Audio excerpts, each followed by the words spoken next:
Testing, testing, testing. 1, 2, 3. All right, everyone, we are back. We are live. Hopefully we are live here at Christ Center Ironworks.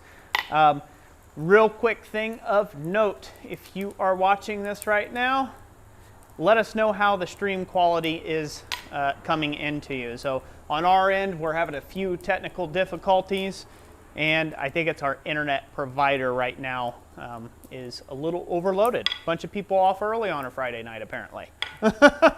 Out surfing the net on our rural internet here. Right now it's saying excellent condition, so hopefully it'll stay that way. Okay, let's hope. Let's pray. Good Lord Almighty, let the stream happen. We want to give away a lot of free tooling. So, so tonight, in tonight's live stream, we have a lot of free tooling to give away. I am so super excited. I feel super blessed to have the tools that we do have to be able to give away. So thank you to all the channel members and all the contributors who have made this stream possible. I can't thank you enough. But in this stream, we're going to have some tongs that I purchased from Ken's Custom Iron. Let's go to camera number 2, Jessica. Okay. So we're going to have some tongs that we're going to be giving away in this stream, a pair of scrolling tongs, and a pair of bolt jaw tongs. Now these are blank kits that you can buy from Ken's Custom Iron. That's what I did. I went ahead and purchased these, so this way we could give these away free of charge. These ship anywhere in the world to you from us. So worldwide eligibility there. And then also, are we still at camera number 2? Yes, we are. We have we have a new channel contributor this stream from Blacksmith Supply. And super awesome. The owner of Blacksmith Supply decided to jump on board with what we're doing here at Christ Center Ironworks and help us out by sending over a bunch of these tongs here to give away. Pretty. So we're going to give away 2 pair in this stream, and we still have a few more pair coming in future streams as well if you don't win. But these are 1/2 inch bolt jaw tongs, really super nice. I mean, yeah, highly manufactured, probably the best pair of tongs I've held yet in my hands. So feel real comfortable. Nice pair of tongs. We've got 2 pair of those to give away in tonight's stream, and those are also open to worldwide. So we will be shipping those all around the world, depending on wherever you win, whoever wins those. So those are available there. Also, in conjunction with this, Blacksmith Supply gave us a coupon code that you guys can plug in over at his website when you make a purchase and get yourself 7% off. We can go back to main cam there. All right. Oh, you guys can get 7% off. Jessica's got the details for that in the description of this live stream, I believe. I believe I did. And what the coupon code is, what is it, July? It is July, J-U-L-Y, July. Any orders that come in during this month, July 2021, you get to use that 7% off discount code. So definitely take advantage of it.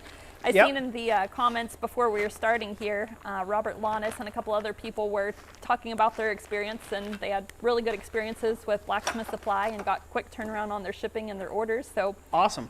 If you're needing any tools, I mean, definitely go over and take a look and see what they have to offer. Yeah, support Blacksmith Supply. They're choosing to support us and help us out. Also, of course, what everybody knows, this will be anvil number 7, right? Swedge block. Swedge block. Yes. Sorry, 7. Swedge block. That was number 7. Last year. Sorry, I get messed up sometimes. What big giveaway items we're giving away? So for the year of the Swedge block, that's what we're calling 2021 here. We will be giving away more Holland anvil Swedge blocks. I think that's where I get messed up. Holland anvil's in the title before Swedge block. So yes, we're going to be giving away another in this stream Holland anvil Swedge block, and that's going to be Swedge block number 7, I believe. Correct? If I'm not, I'm correct, right? You are correct. in saying that. So yeah, so super excited about that. Support Blacksmith Supply. Go over, get you something. They've already got pretty darn cheap prices. I believe those tongs are like 45 bucks, and you get like, if you punch in that coupon code, you get 7% off of that too as well. So like, I mean, you can't make them this nice that cheap. End of story. So if you got some extra cash and you want to support them in that way, that'll be great. And then plus, you know, who knows? That may make them want to continue to support our community and what we're doing here and giving out free gear, free kit. Can't ask for better than that. So, and then also check out Holland Anvil as well. I don't know if they've got their Swedge blocks back in stock or not as of yet, but it's worth a gander across their website one way or the other. Yep. Really amazing tools. So again, I can't say enough that I feel extremely blessed to be kind of the hub, right, for this to be going on. I love doing it. So super happy, super excited about these contributors to our live streams. And yeah, how's all the fine folks doing, Jess, before we get started with what we're doing this evening? Doing good. They said the video looks real good. Somebody was watching it in 1080p and said it looked excellent. So good. That's good. A couple of shout outs for super chats. Thank you so much, Rob Huff and Stephen Watkins, for getting us going right off the bat with your super chats. Thank you. Thank you very much. That was also followed up with $5 super chat from Dustin Laurie and $5 from Justin Ray, who says contribution for shipping. Awesome. Thank you all so much. You have no clue how much that helps. It really does help. We had an overseas package the last live stream we did, a little giveaway live stream, and I forget how much it cost to ship that. That was what?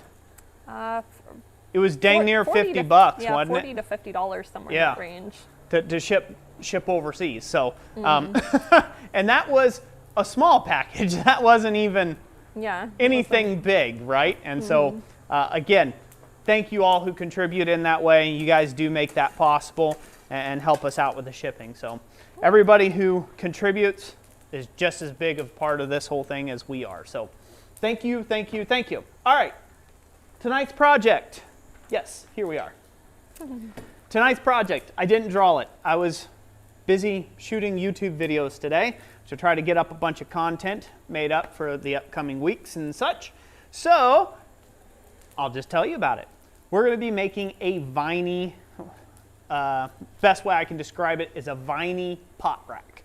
So it's just going to be a pot rack, fairly simple pot rack that I think anybody can do. I'm going to try to keep it as simple as possible so this way you can follow along at home if you want to. It uses some pretty basic beginner techniques, forging techniques that everybody should know if you are a studier of the fundamentals as I am. So basically some tapers. We're going to draw out some long tapers this evening. We're going to do some decorative mounting positions that's going to be doing. And it's going to be broken up over maybe 2 live streams, maybe 3. We'll see about the 3rd live stream to get it all finished up. But this will be the first part of doing that pot rack. So it's going to be exciting. So I've got a long piece of bar here. This is 1/2 inch round, or say, you know, between 12 and 13 mil for you all across the pond round. We're going to get that hot. We're going to get like 6 inches on the end heated up for our first round of drawing out. We're going to draw a taper. Now you'll notice I have a really long bar here. 2 reasons for that. One, I don't know how much material I want to go with. This is a bit more freeform, this pot rack is.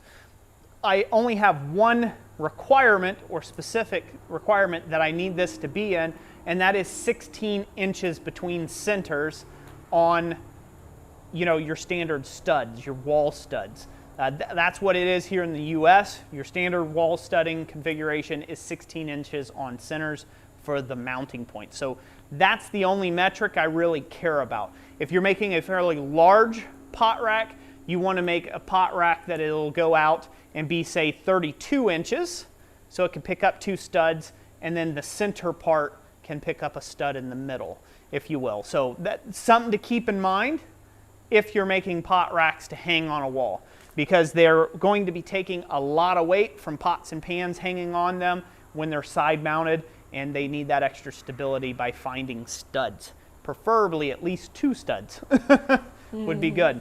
Otherwise, your client's sheetrock's going to be cracked out and thing fall off the wall, unless they have a very specific wall, like a wooden wall that you can attach it to. But yeah, should fit a modern aesthetic, should also fit, you know, a country, a shabby chic aesthetic. It'll fit a lot of aesthetics for people's homes. Wesley Dirk says, viney rack? That doesn't sound simple. It's very simple, super simple. You're just drawing out some tapers and bending it every which way to make a vine. Oh yes, let me go back to my second point. I don't think I made my second point. The other reason why I'm leaving this long, not only because I don't know exactly how much I'm going to need yet, other than my main specific, is I'm just leaving it long because it's better to have too much stock and whop a little off than short yourself and have to grow your measurements by drawing out excessively a lot of material. So that's kind of the thought process behind here. I'm going to work out one end of this and then, you know, draw it all out, do whatever I want, you know, do whatever I want to on the one end. Then I will guesstimate how much I need and then draw out the other end, and then we'll make the adjustment to fit afterwards, so to speak. So again, it's a bit of a free form thing.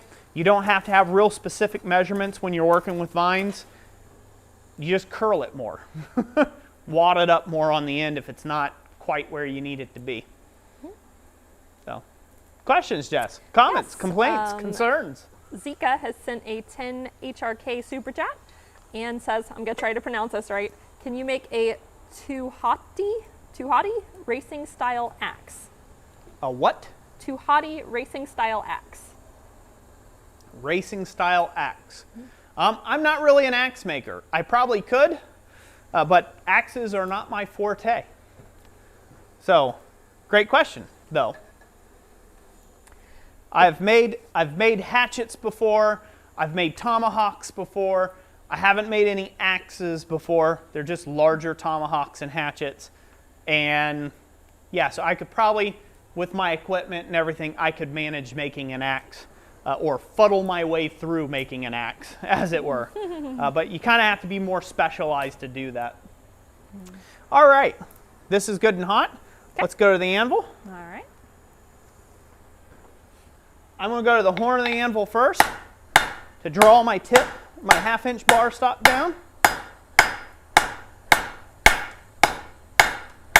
I'm going to draw it down thin enough as to where I'm going to. This will give me a good visual reference of where I want to draw the rest of the material down to it.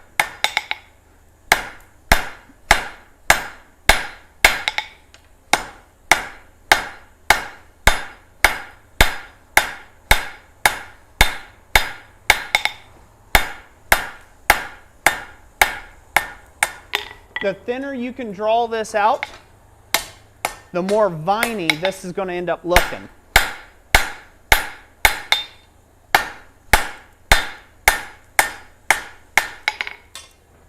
Stop hitting on it once it gets cold. You're not gaining anything. So that's plenty cold enough. We'll get that back in the fire. All right. All right, take some more questions, comments. Jeffrey Redinger says you can always take away metal, but it's much harder to add metal. Yep. But easier than woodworking, though. Very. The Prepared Christian says, do you have a hood on the forge, or is there just a bunch of room for smoke, etc. to dissipate? So I run a coke. Well, I'm running a green coal forge, but I'm running coke in it. So the coke doesn't have any smoke, because all the volatiles have been already baked out of it or cooked out. So there's zero smoke in here. It does throw some of the fly ash or soot, but that you just live with.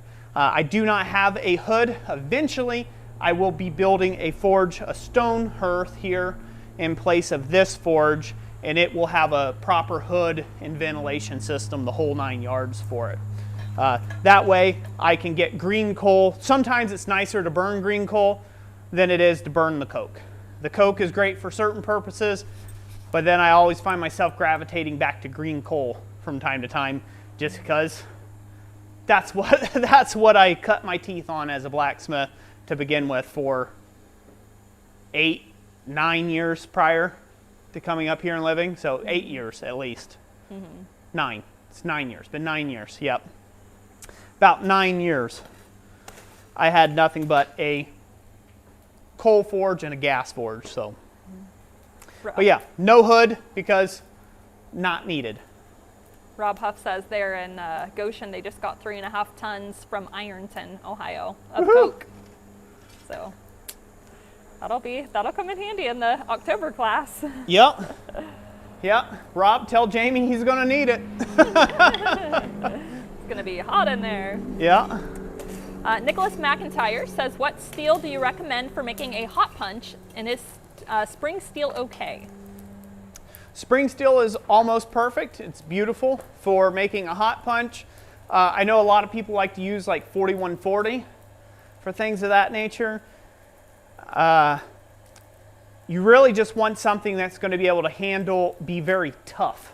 That's what it is. If you don't want to get into anything too exotic, a good spring steel will make a nice hot punch. You can quench it in oil, and or you can forge it and just leave it as forged. And in fact, if you're just getting started at it, a lot of times it's best not even to heat treat your tools, just normalize them after you're done forging them, just because it'll help reduce the failure rate of getting cracks and splits and chips flung off of your tooling. So yeah, 5160, 4140, those are good steels for a hot punch. Something like 1075, that's a fairly high carbon bit of steel. That can make a nice punch as well, but they don't handle up very well to excessive heating. So if it's a thicker piece you're punching through, you're going to get a lot of bending and stuff. They don't handle, the 10 series steels don't handle heat very well. All right, go back to the anvil. All right.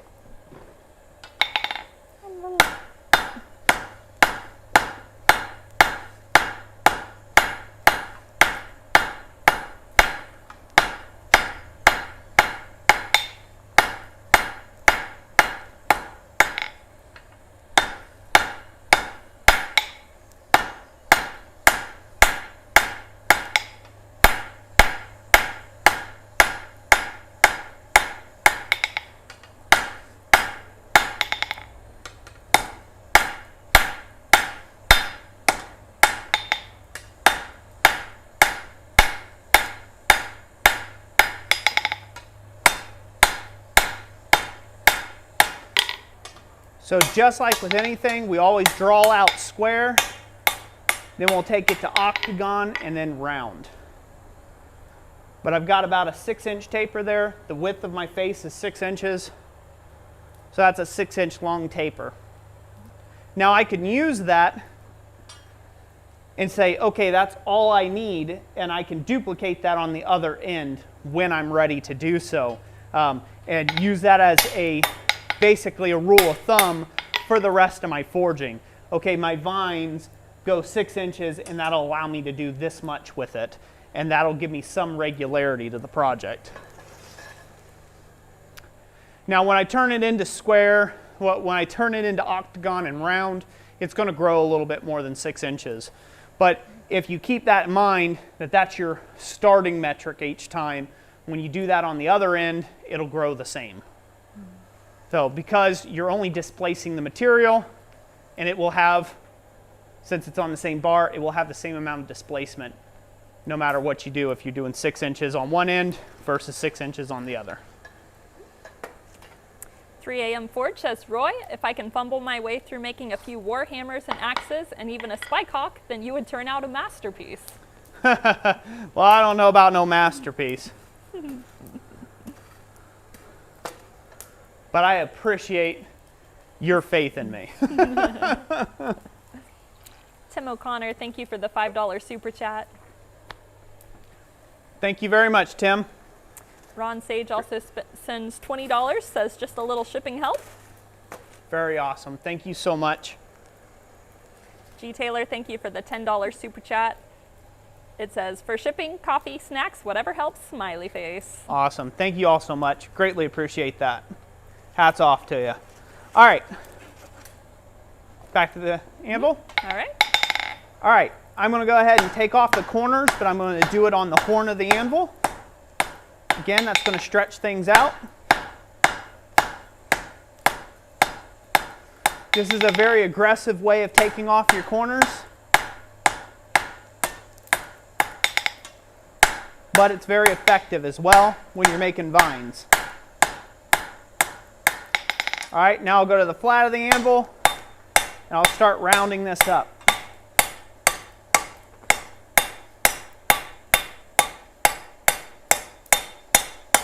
Starting at thick and then going to thin.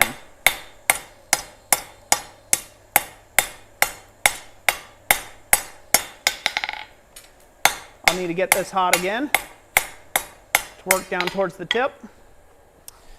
Now my goal with a vine, I don't know if they can see that well. It looks like it's a little far away. My goals with vines is not to remove every hammer mark out of your forged end. In fact, it wouldn't even hurt to come along and dink up the rest of the bar a little bit. I don't want errant hammer blows. I want the necessity, or the very bare necessity of hammer blows to make it look like a forged product. You don't want to go overkill with texture unless that's your client's dictates on something. Subtlety is a real big win here. If you make it too rough, it's only going to apply to a rustic aesthetic, and that narrows your market group of people you can sell it to. If someone has a modern home, they have a lot of really clean lines, a lot of blank, sterile features, right? If they're looking to have a forged product added to it, it is not in their taste. I guarantee you, it is not in their taste to take and have something that's all lumpy and bumpy and has burn marks and stick weld sputter all over it and things like that. That's not going to be their forte because it's going to stick out like a sore thumb in their actual home. So you want to add just enough hammer work to it that people realize, like, hey, this isn't just some machined and welded up project that you could buy at a Home Depot or a big box store. This is something that somebody handcrafted with some skill. So you have to have intentional texture to sell that. Ray Dahl says, I scored a large supply of free rebar. Do you have any good mass production project ideas? Triangle dinner bells, hooks, S-hooks, fire pokers of all types. A lot of rebar projects you can do that way. Garden art things, shepherd's crooks, just to name a few. Lots of stuff you can use that for. Keep in mind, usually when you're selling somebody rebar, most of the world's populace is familiarized with what rebar is, and that it's just scrap. That's what you think. Or it's just like, oh, you pulled it out of some concrete somewhere. So you're going to get a lower price tag usually for something like that when you go to sell it. Rebar items in my shop have never sold very expensively because it has the markers of reclaimed material. Even if you buy it new, people will think, oh, he got that out of a scrap pile somewhere, so they must not have that much money into it. You know, you got a ton of sweat equity into it. It's a stigma around it. So just keep that in mind. But yeah, I made dinner gongs with rebar. I've made plant hooks, you name it, from rebar. It's still a very usable, very worthwhile material. Let's go to Anvil Cam. All right.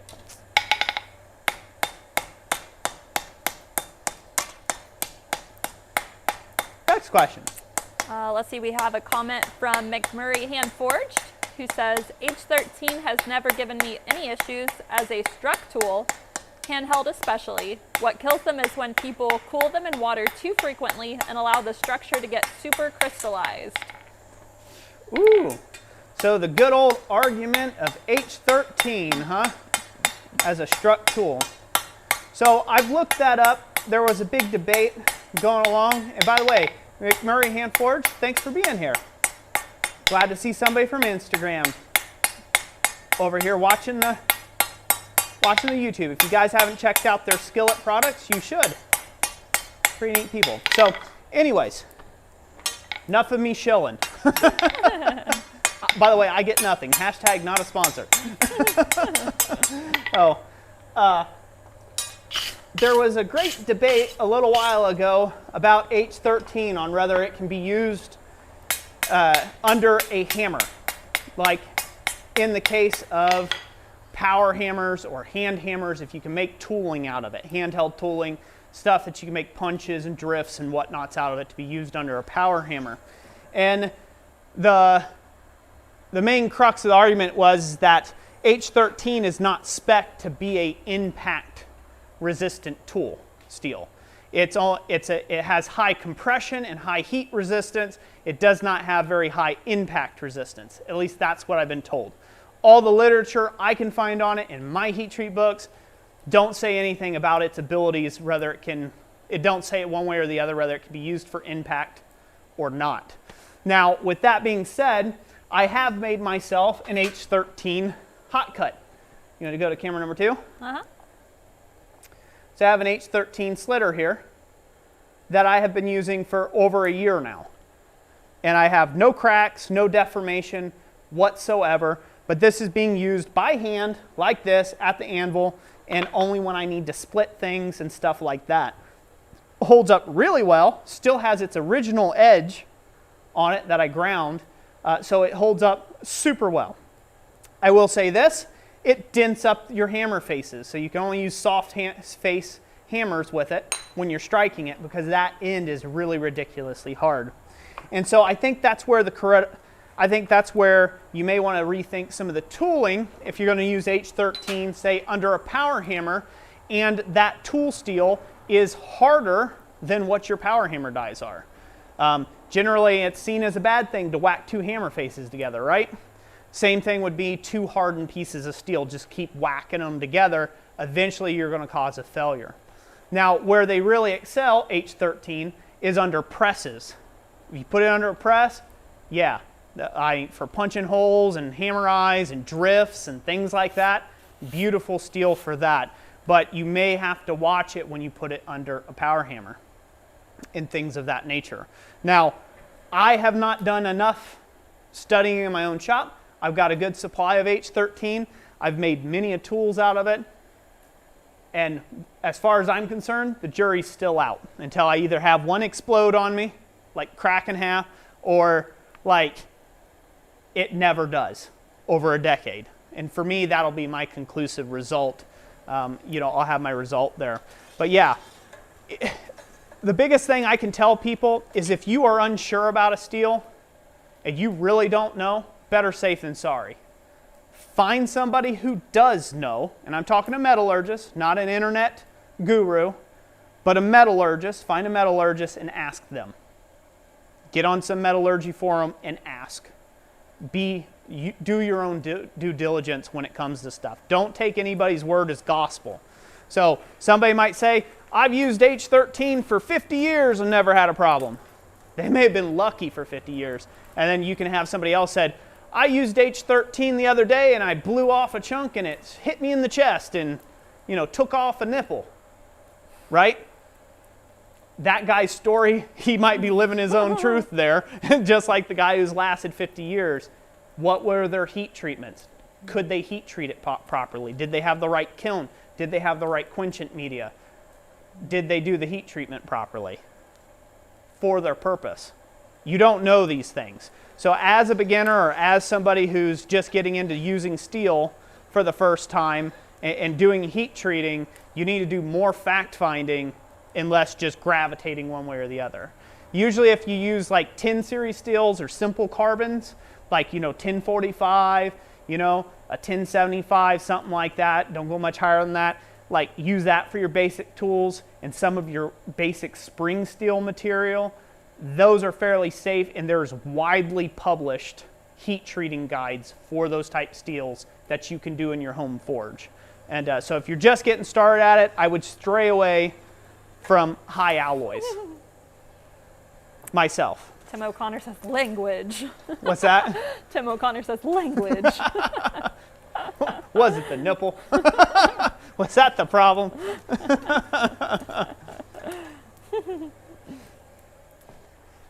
Let me back up a little bit in the comments here. Granddad's Forge, thank you for the $20 super chat. Although he can't hear me because he said it's torch shipping, but he can't hear. He's on a date night with Mrs. Granddad's Forge. Awesome. Thank you so much. Thank you so much for that. Oh, and fun fact, it's our 14-year wedding anniversary this evening, Jessica and I. So many of you already know that. Anybody who's been following us on Instagram and stuff, we went ahead and took our date night over the last 2 days. We took the last 2 days off and went and did some stuff and hung out with the kids and yeah, had a good time. Yeah. If you want to see what we did, you'll have to go over to Instagram. Yeah, if you want to see what we did, you have to go over to Instagram and go check it out. Ironworks. Oh. Caleb Foster, thank you for the $5 super chat. Says, thanks for everything y'all do. Very welcome. Very welcome. Thank you. Oh. And Bar Run Forge says, Roy, any suggestions on creating scrolls inside a shepherd's hook? Scrolls inside of a shepherd's hook. Well, that's one of those things I might have to help you with in person there, Troy.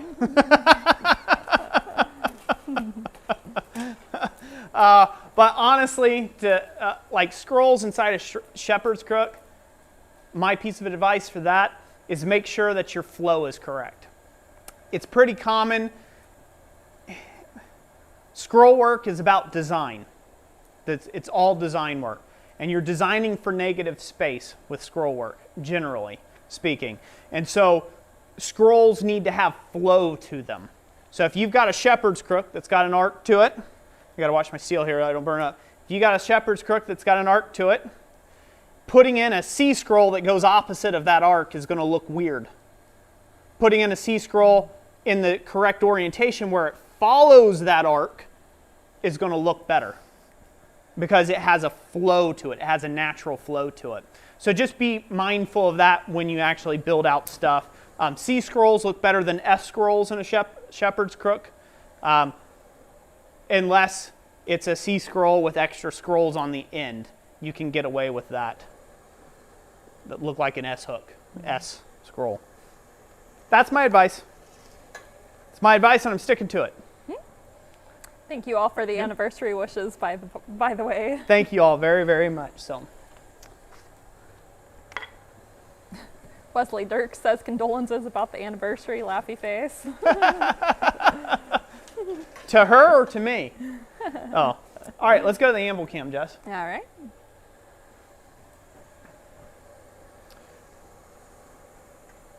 Okay. So now I'm going to go ahead and start bending this up into a vine. So I'm going to come back to where the end of my hammer work had began, and I'm going to start bending this on around.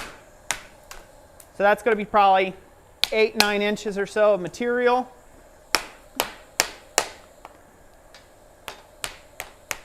I'm using a rawhide mallet because I know someone's going to ask.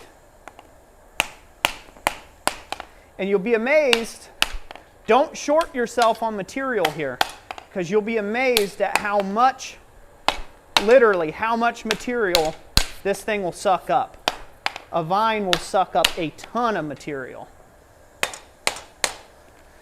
And I'm using the rawhide mallet so this way I'm not adding a bunch of hammer facets where I don't need them.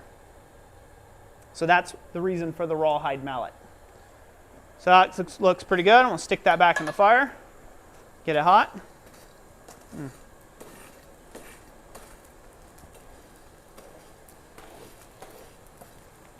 Sean Anderson, thank you for the $20 super chat. He says, happy anniversary. Thank you so much. Greatly appreciate that, brother. Greatly appreciate it.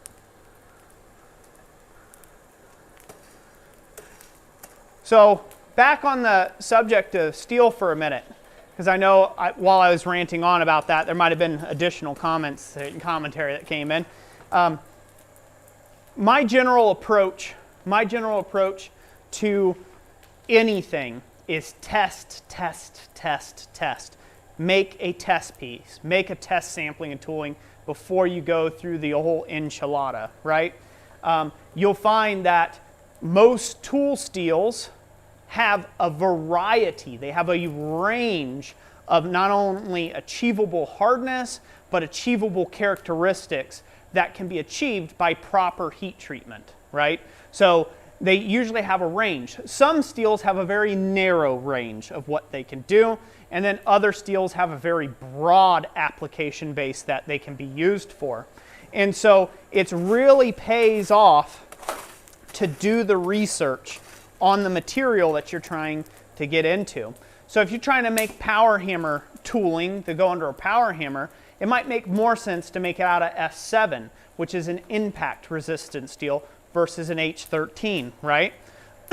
Again, the H13, I have not been able to find any articles so far, I say so far, preference that, where it says you can't use it for impact applications, or you can use it for impact applications. So with that being said, it's a big gray area. It's a big gray area there. So, you know, certain steels will do well and other steels won't. Like for instance, a 1045, if you make a slitting, like a punch, like a hot punch to go under a press with 1045, you're going to stick that tool 10 times out of 10 inside that hammer billet. Like, oh man, I made 4 or 5 different versions with different pitches and angles, and 1045 just can't take the heat. It softens too quickly, too readily, at a higher temperature. So when you're pushing through a big block of steel with a press, 1045 is not your go-to material. At least it's not for me. So in that case, make it out of H13. Oh my God, the thing works great. It's perfect, right? You can cycle it a whole bunch and, you know, never have any problems out of it. So again, where one tool steel may not work, you test in your own shop. Do not just rely on something that somebody told you in an internet forum or a Facebook group or whatever. You have to test it yourself in your own shop and do so safely, or as safe as possible. And eventually you'll get up there, because you'll see, guys, I've seen it all the time. People, and this is why I don't interact in Facebook groups anymore. You'll have some guy who says he's been doing it for 50 years this way, and everyone's wrong. And then you have another guy who says he's been doing it for 35, and the previous guy who's been doing it for 50 is dead wrong about the thing. It's because those two men has chosen to do things differently in their shop, but their way is not the only way. It's not the right way or the highway kind of thing. So it's best to test things, you know, get a general consensus, but then test them out yourselves if you can do so safely. That's my thought process on all of that. All right, this is good and hot. Okay. We're back in the anvil? Yep. Okay. Try to beat this around a little tighter. Looks pretty good. Going to roll it up a bit more. Again, this is a bit free form. You don't have to do any of this. This is just purely what I want to do with it.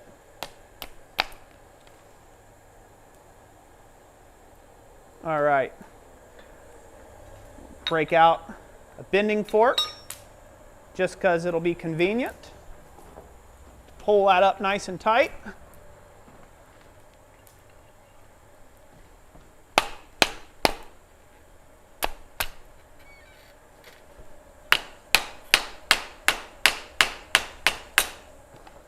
Beautiful. Again, with an effort of trying to reduce any marring or mauling that might happen.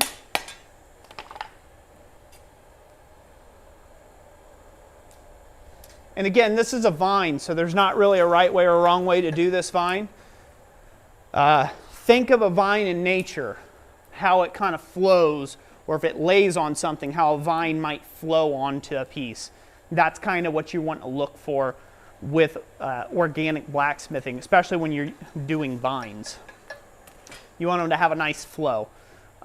There are some vines out there that have a blocky, kind of jagged appearance when they go, but you have to try to sell that look, and you have to build that into the piece with some thick and thin areas in your actual taper to make that look good.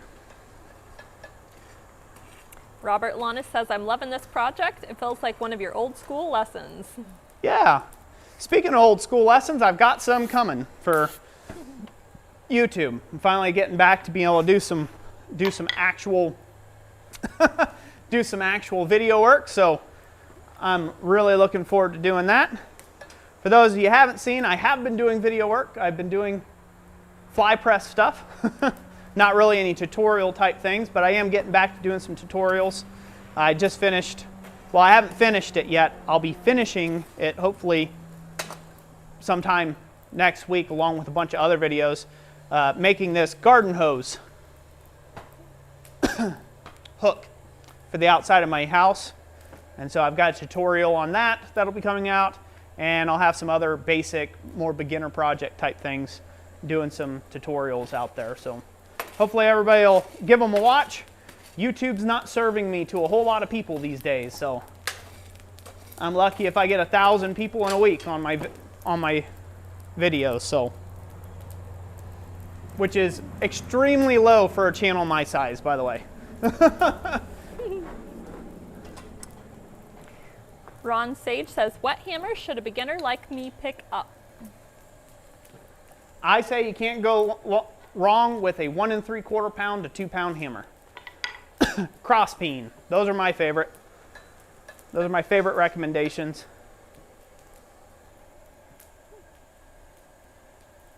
See, Tim O'Connor says, are you doing in-person yet? Like in-person classes? In-person classes? Yep. You just have to take and get a hold of us through our contact email, and we can set something up. Randy from Newt's Leather says, one of my favorite blacksmith sayings is put 100 smiths in a room and ask them to describe how to make something, and you will get 100 different descriptions. Yeah.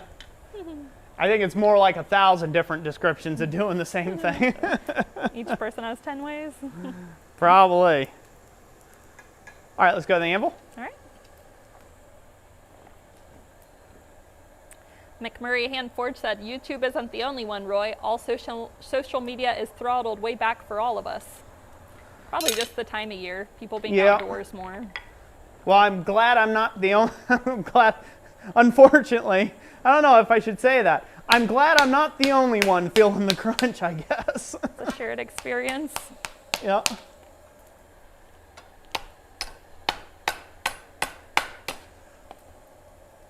Just giving it a little bit of a viney look to it.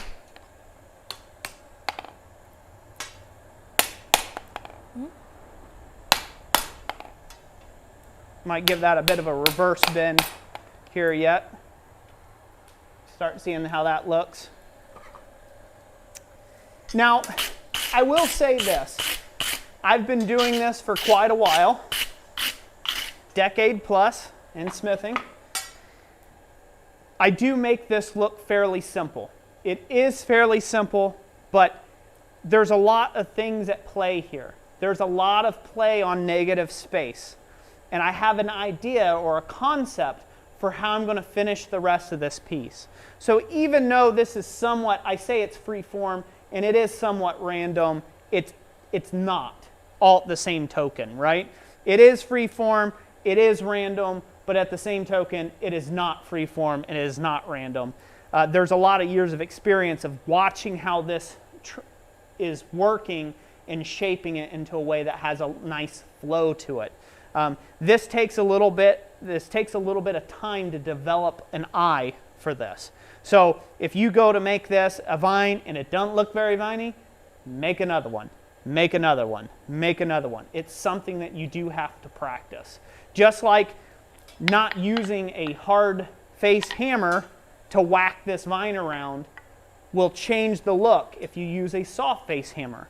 It will be more natural and flowing, and there won't be big flat spots in the piece that you're trying to grind or file away at a later date, or you leave in because you're like, well, it's hand forged, right?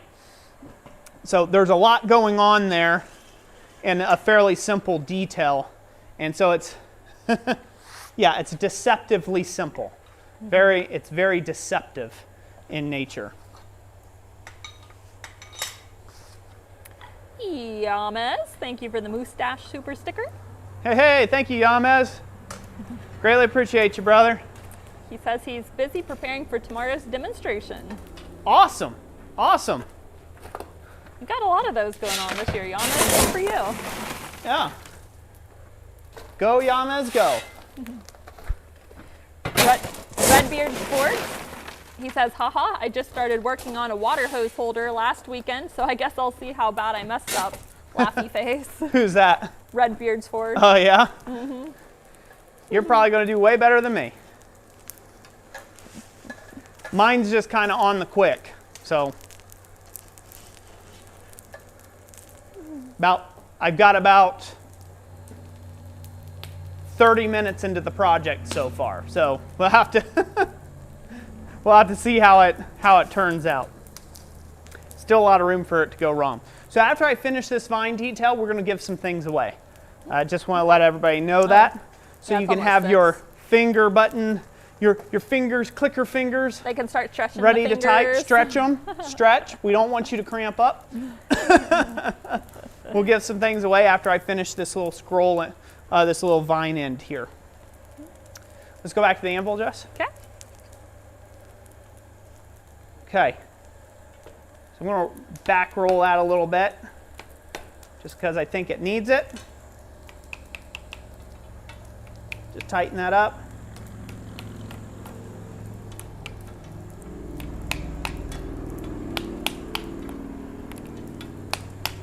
Oh yeah, that's the money.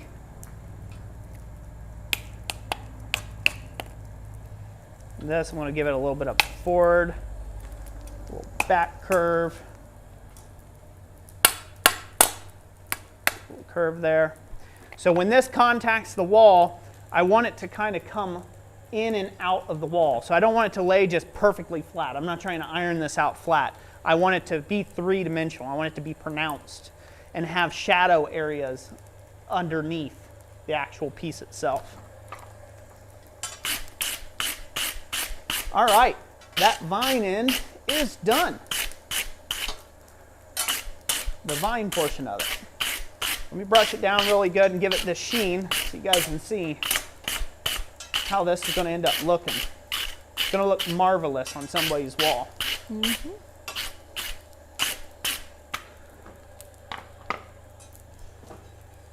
You see that real good?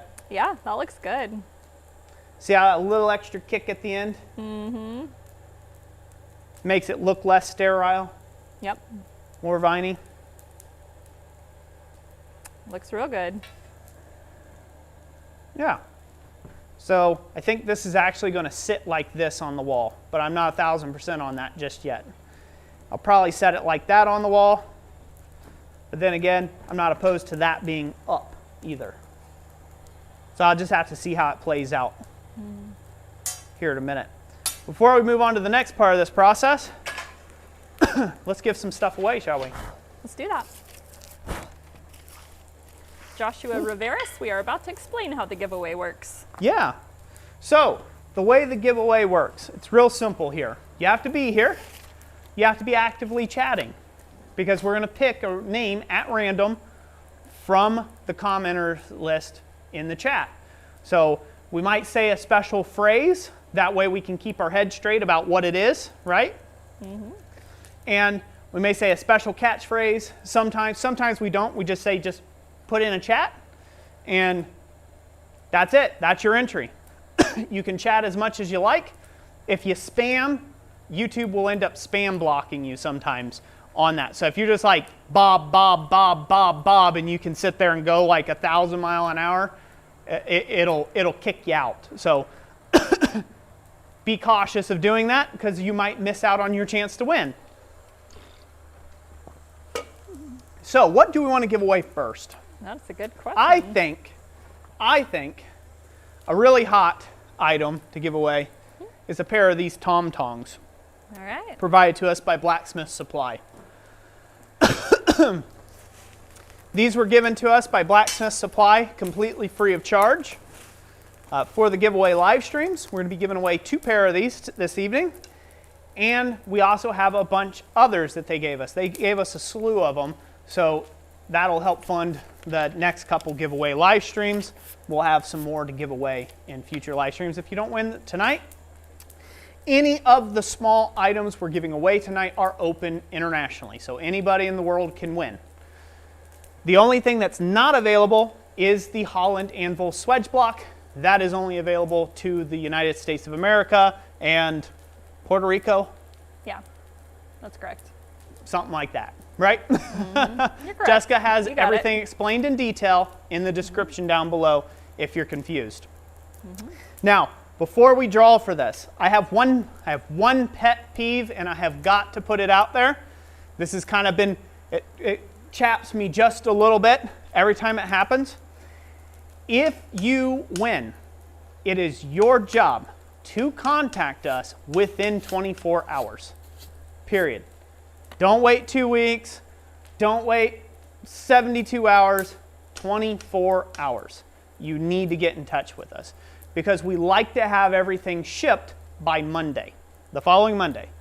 We're good about that. We're diligent about that. Mondays are usually a big ship day for us. So whatever you purchase, like if you purchase any sort of blacksmithing blanks from us, or you purchase, or if you want an item at a live stream on a Friday night, it's our goal by Monday to have everything shipped out the door.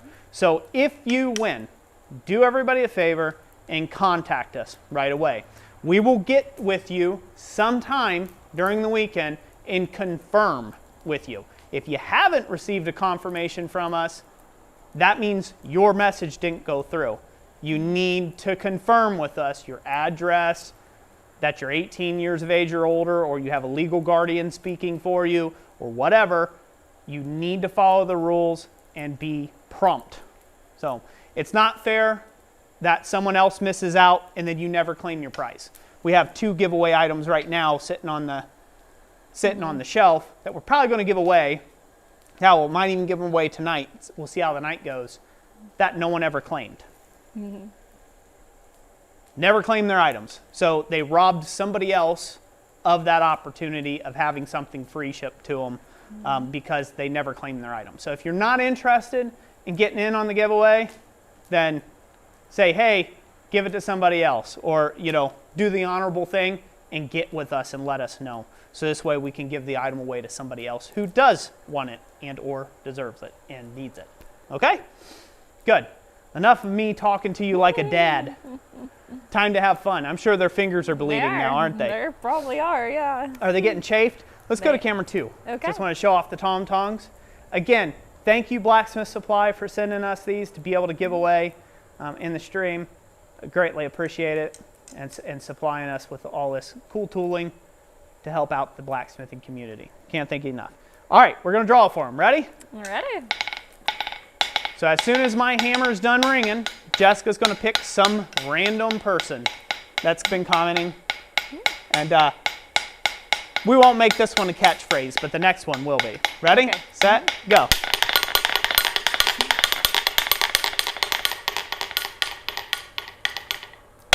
Who do we got? We have Michael Waters with Tommy Chong Tongs. Tommy Chong Tongs. Congratulations, Michael Waters. Yep, that's correct. Michael Waters, you have 24 hours to get with us and get you these tongs shipped out to you post haste Monday. Got it? Contact, email, description. Do it. Click it. So there's one pair down. Of course, you're going to get the bagged pair, not the unbagged pair. Let's see here. Let's go ahead and give away a pair of Ken's Custom Iron tongs that we purchased over at Ken's Custom Iron's website. Now, these are tong blanks. We're going to give away a pair of bolt jaw tongs. Tong blanks here. Of course, you'll get the rivet that's supposed to go with them there, and you can make these up yourself. Make them into any type of bolt jaw tongs you like. So that'll be the next pair that we'll be giving away. And for these, we'll just say, should we make a special phrase? Tong blank, huh? Yeah. Yeah, tong blank. Sure. Tong blank. There you go. That's going to be the special catchphrase. If somebody will pick, and Jessica's going to pick some person at random with that. Are we ready? Yes. Let's go.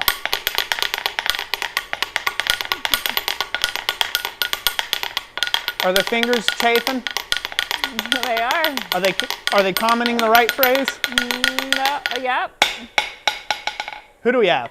All right, we have. Oh, hang on. Chat's jumping. All right, here. Scroll it again. Okay. Scroll again. That way you're not hunting. Okay. Scroll it again and stop. Who do we have? We have Logan. Oh, no, he didn't. Nicholas McIntyre with Tong blanks. Nicholas McIntyre, Tong blanks. Yep, Congratulations. I was looking for the exact phrase, so I. Yep. Yep, you were that close. Nicholas McIntyre, congratulations. You won a pair of these bolt jaw tongs made by Ken's Custom Iron. Congratulations. Get with us through the contact link or contact email in the description. Voila.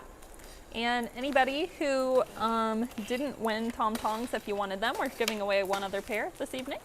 Yep. And like we mentioned earlier in the stream, you can use the code JULY over at blacksmithsupply.com if you want to purchase your own. Yep. And the code off. JULY gets you 7% off anything you're doing. So that's awesome. Again, that's another great thing that Blacksmith Supply did for us in this community. You get 7% off of already a cheap pair of tongs. So, and I shouldn't, like cheap as in monetarily cheap. They're high quality tongs. Oh, that's exciting. It's fun. I'm going to give away some sticker packs while we're giving away some stuff.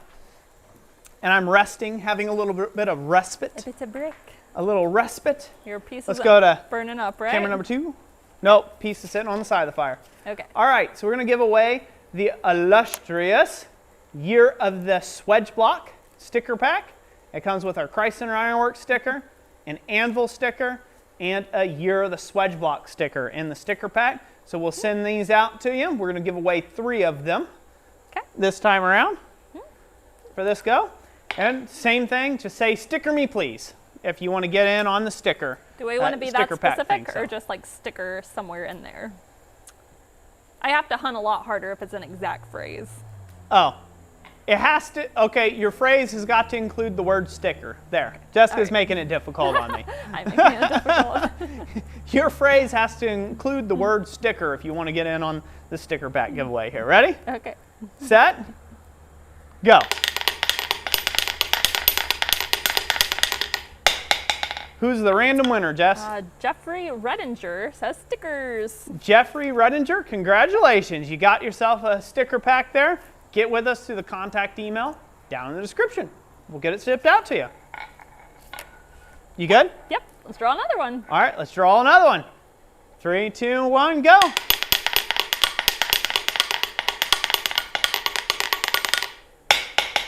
Who do we got? We have, ooh, hang on.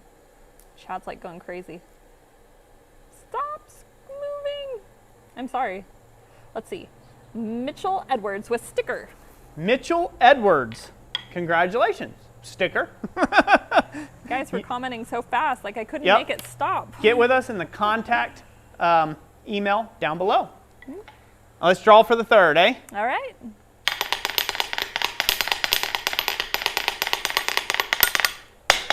Who do we have? Thomas Matthews with stickers, please. Thomas Matthews, congratulations. You won yourself some stickers. Get with us through the contact email in the description. And by the way, Thomas Goody Moot, I see you in there. You barely snuck in there. He sent a $5 super chat. He The says, hand model? The hand model is here? What's up, Thomas? He says, evening, Roy and Jess, going to be going by in a bit. I'll give a honk. Make it a quiet honk. He's going to drive by and egg our house. That's what it'll be. Oh, is that it? He'll honk when he's done. It'll be a honk. He'll be letting off fireworks in the driveway.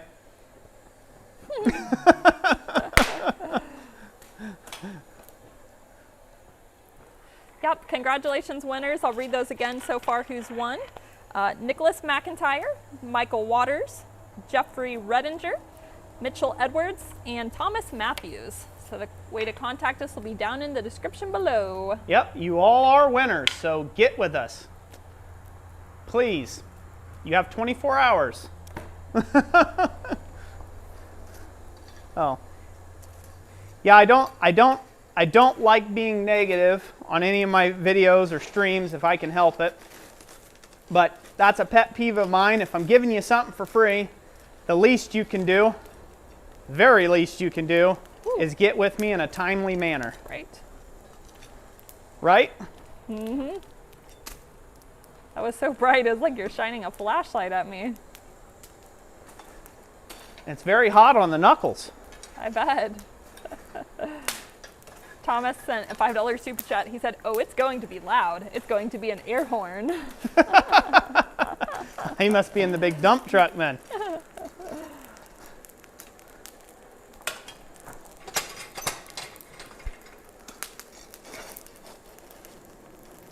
We'll see if we can hear Thomas on the audio. If anybody if anybody hears Thomas on the audio, I'll give you a sticker pack. The first person. The first person. You better clarify. I should clarify. The first person that hears Thomas on the video, I'll send you a sticker pack. There you go. Yeah, I should be more specific, shouldn't I? It'd be like 400 people all of a sudden heard Thomas. Yeah, well, there's like even ones who haven't. There's 140 people currently in the chat, so. How many people we have here this evening? 140 currently. Thank you. Awesome. Thank you guys so much for being here. Mike Hodges says, was that a clinker? That was a huge clinker, it was yep. Massive, yeah. Thing was like 8 inches in diameter. I have been burning coke all day, and I haven't been doing a good job of cleaning things out, so yeah. Oh, gathered all in one place for you. Yep. Also, Newt's Leather says, how's your leather roll holding up? And if it ever needs repair, he'll fix it for free. Thank you, Newt. It's holding up great. I don't have any problems with it. It's good thick leather, so it's working out really good. Caitlin, Ouroboros Armory, glad you stopped in. Hey, Galen. Good to have you here.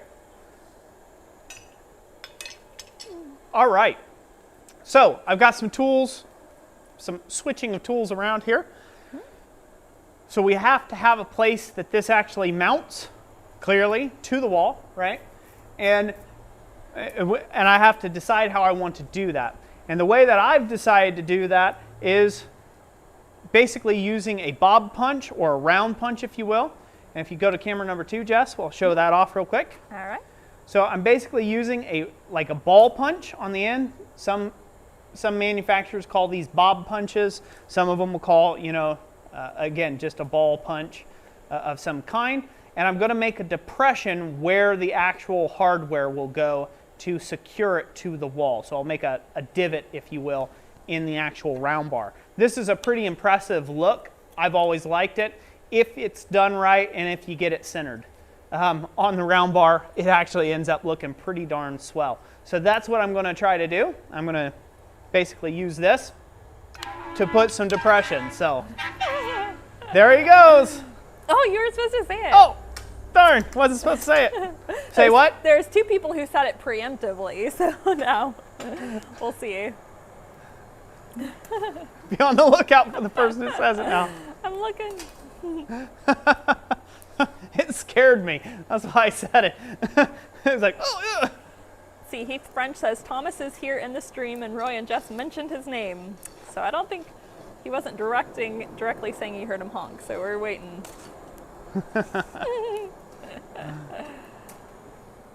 Oh, Caleb Foster. He said, I hear him. Caleb Foster. Yep. Congratulations. We'll send you a sticker pack. So, for being the first to hear him and not preemptively. The other people were like, I'm channeling Thomas's, the hand model's inner essence. Yes, he's almost there now. I'll comment. That's what it was, right? What? Should you tell Thomas about that idea we had, if he ever goes to a blacksmithing event with us?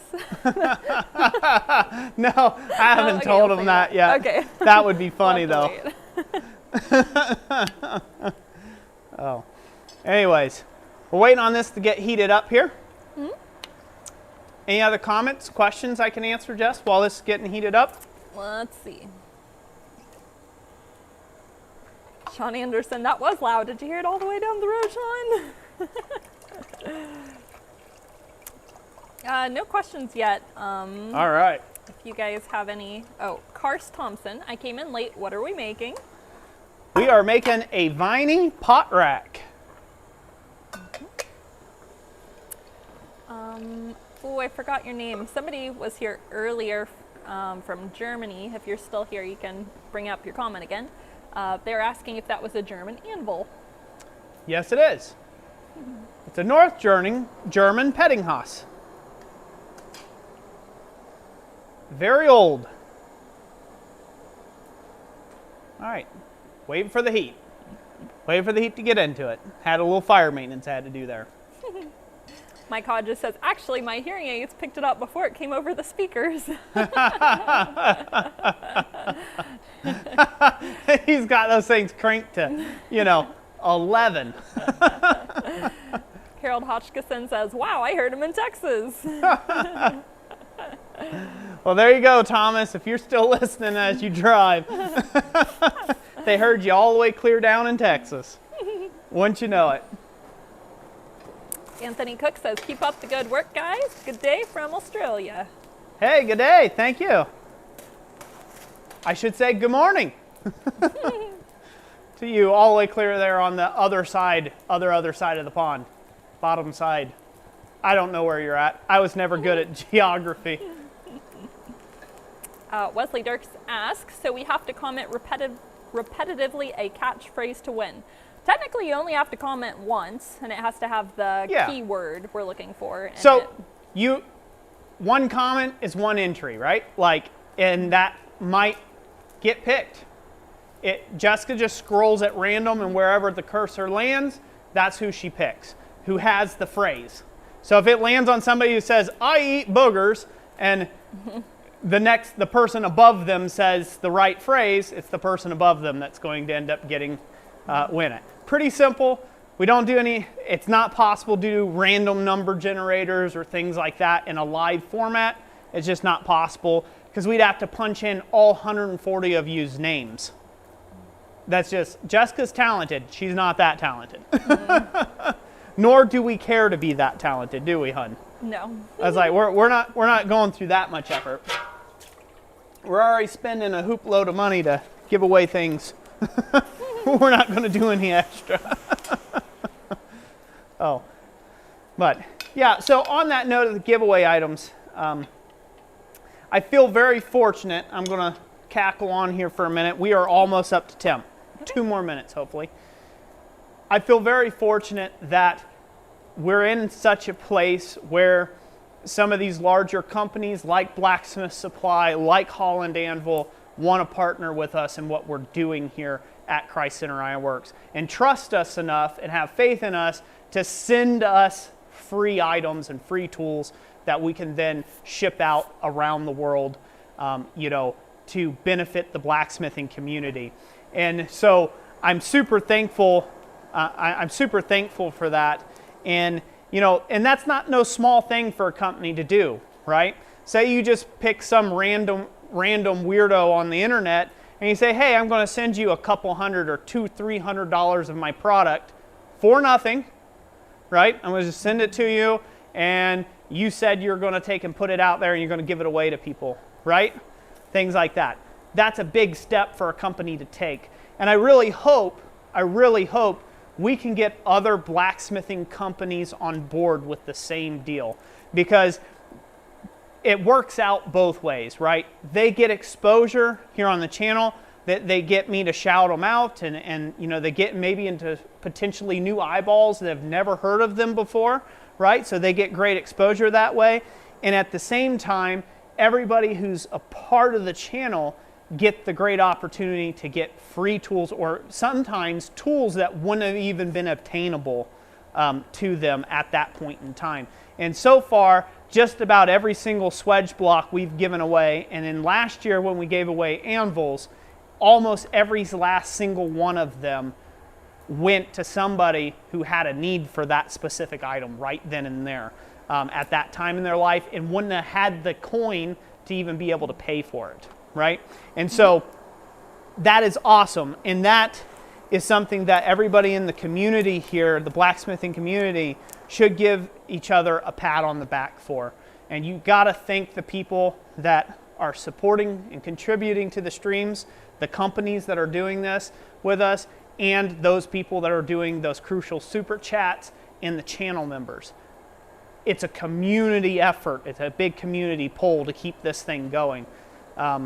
You know, so super thankful, super appreciative to be in that. And now let's go on to this heat, shall we? Yes, let's do that. And then I'll take on any questions. Okay. After this. So, all right, nice and hot. I'm going to pull it out. And we'll come in here right before it starts to bend. And we'll start driving this ball punch down. You don't have to go crazy with this. We're just trying to make a depression that later we'll drill a hole through.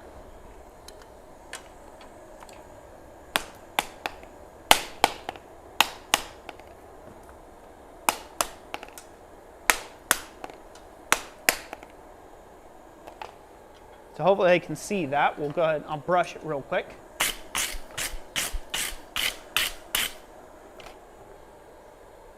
Can they see that all right? Uh-huh, yeah. That looks good. Looks pretty good, don't it? It does. Okay, cool. So there's the first depression. Go ahead and get this hot again.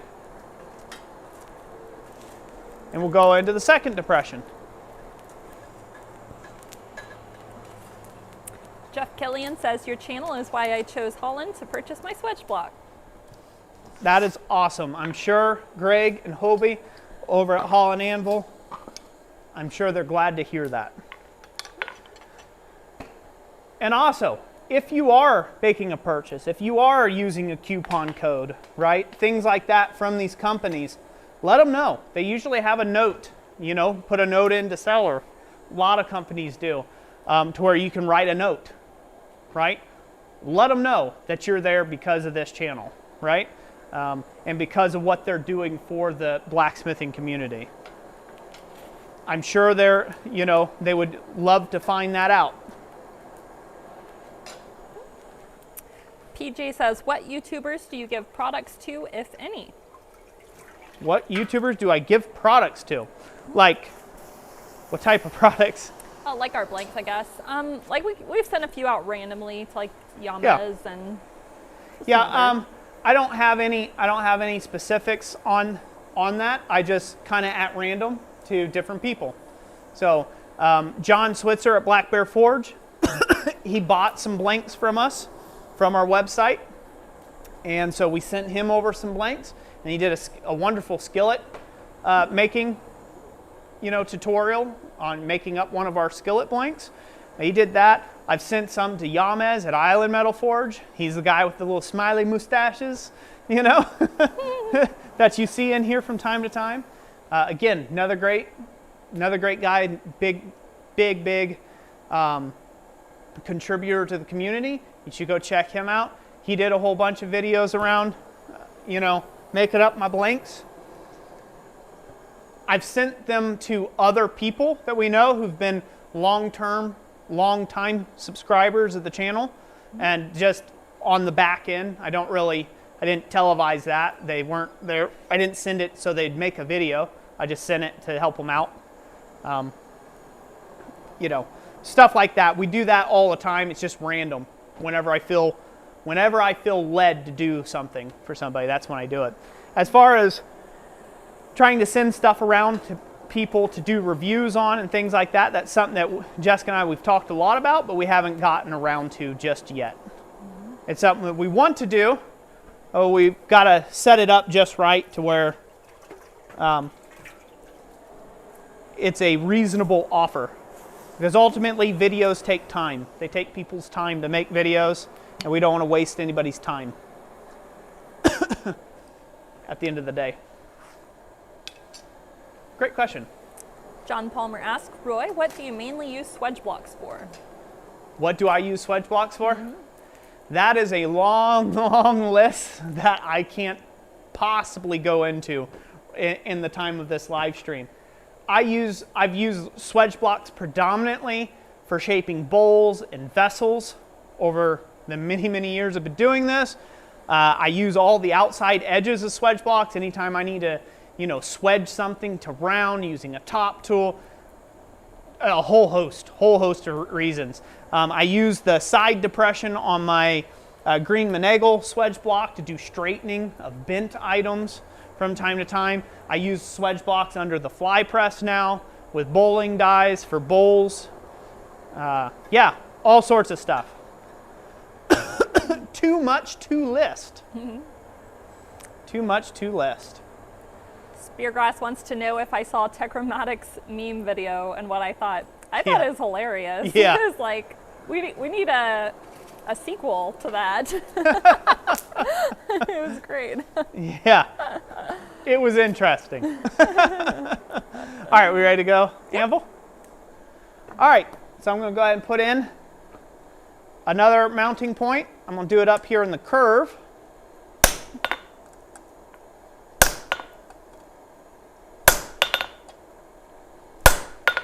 About the same depth is what I'm aiming for. It's what the other one was.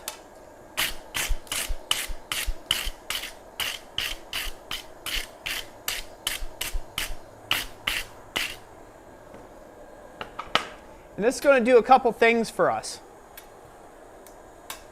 Or we at least hope, anyhow. We hope this will do a couple things for us. Make sure it's nice and flat. So putting it in this curve, if you notice, it's not directly right above the other one. And I'm doing that intentionally because let's say you bend this, you think this is 16 on center, but a funny little carpenter decided to go, oh, 16.5 inches on center or 17 inches on center, right? And it's not quite that 16 inches on center. You've got wiggle room between two spots on anchoring the piece. So you're splitting the difference. One will hit the anchor point at least, and then the next one, it might clip the edge, or you can put in a wall anchor for it and get a good attachment point. You do, however, want to have two anchor points on each end and not one, because you don't want it to swivel on the wall. So it has to have two anchor points on one end. Over on the other end, when you make it, it needs to have two anchor points on the other end as well in order for this thing not to swivel around on the wall by constantly hanging heavy pots and pans on it. Hopefully that makes sense. Get that brush. So that end is basically done. Of course, I'll have to bend it. You know, bend everything around and get it right.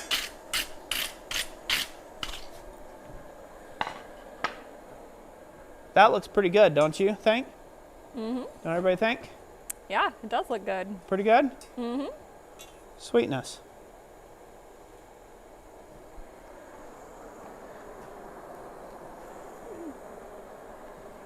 All right, I'm going to do a little backwoods math here and figure out about how long I would like this thing to be.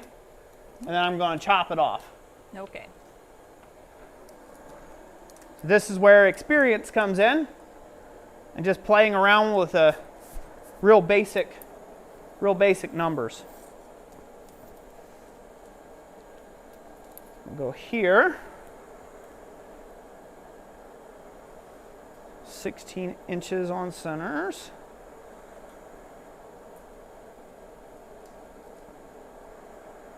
At about double.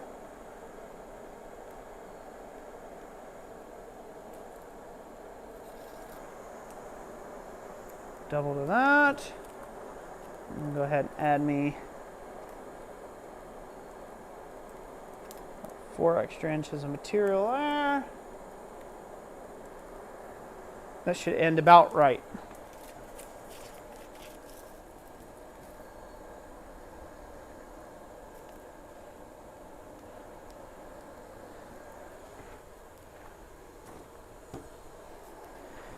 Now, this measurement is 1,000% arbitrary. Just 1,000% arbitrary. So I'm not giving you the whole measurement here. I went a 34 inches in total. I'm anticipating the arc sticking off the wall anywhere from about 3 to 4 inches, and that were going to be 16 inches on center, and then I left 4 inches of material to draw out into the 6+ inches of material that we'll have for the vine on the end, or roughly 8 inches of material after everything's said and done. So that's what I've anticipated here. Say it doesn't meet my mark, right? It's not 3 to 4 inches off the wall, or say it is 3 to 4 inches off the wall, but it comes in at like 14 inches on center. Well, then all you gotta do is take a little bit of the bow out of the arc, and it'll grow on you what you need there for that little bit. Again, this isn't specifically for a particular customer, or it's not designed for a specific space, so it can really be whatever I want it to be. And so that's what it's going to be. Likewise, say it's too long, right, when you reach those marks. You might have to bring it out away from the wall just by a little bit, and that's okay too. And we'll cool this end off. Normally I wouldn't. I'll have to re-normalize that at a later date. But generally it's a bad idea to quench steel, any steel, including mild steel, if you can help it, because that little scale layer ends up hardening up on it that you got built up, and it'll dull a drill bit like right now. That little surface layer will harden just slightly. Not a lot, not a usable hardness, but it will harden slightly and then hose you over. It will. It'll burn up a drill bit. Mild steel is one of those things that has just enough carbon in it to be an annoyance. Questions, comments? Yes, Bar Run Forge has been waiting to anxiously hear your answer to which weighs more, the Chrysler Building or the ancient pyramid of Cheops? Which one weighs more? Yes. Well, I don't know ancient pyramid of Cheops. What? Cheops? Yeah. I don't know. I would say pyramid, if it's a big enough pyramid. I've never heard of Cheops, though, so. Might be a itty bitty one. Couldn't tell you. It's probably a little tiny one. It's like in his fish tank, you know? Yeah, it's in his fish tank. So it is at home. He's trying to throw me off. Heath French says, Roy, have you ever thought about forging an anvil like you forged a Swedge block? Forge a what? Forging an anvil. Yep, I have forged anvils before. So, small miniature ones. A couple of videos on that way back when, if you're talking about the tiny I've done ones. stake anvils. I've done a lot of different stake anvils. I've forged probably 5 or 6 stake anvils in my career as a blacksmith. Like actual proper stake anvils. As far as just making like a regular anvil with all the accoutrements, that's Joey Van Dierstig's department. You should check out his channel. A lot of good channels in here this evening. Troy and Eli over at Bar Run Forge, you should go check them out as well. Really great channel. Becoming a really great part of the blacksmithing community as well. Putting a lot of time and effort into their channel and their videos and their live streams on Thursday nights.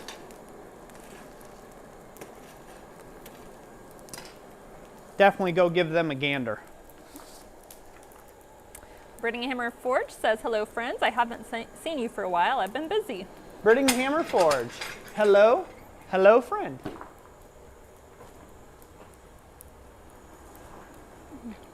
Kennard Christensen said he's a 3rd generation blacksmith. He's a what? 3rd generation blacksmith. Who is it? Kennard Christensen. Hey, cool. I'm a 1st generation blacksmith. Maybe you can answer me this. Riddle me this, if you will. So, being a 3rd generation blacksmith, what does that mean to you? Because I've had other people say I'm a 5th generation blacksmith. So 5 generations back, that's a long lineage of being a blacksmith, right?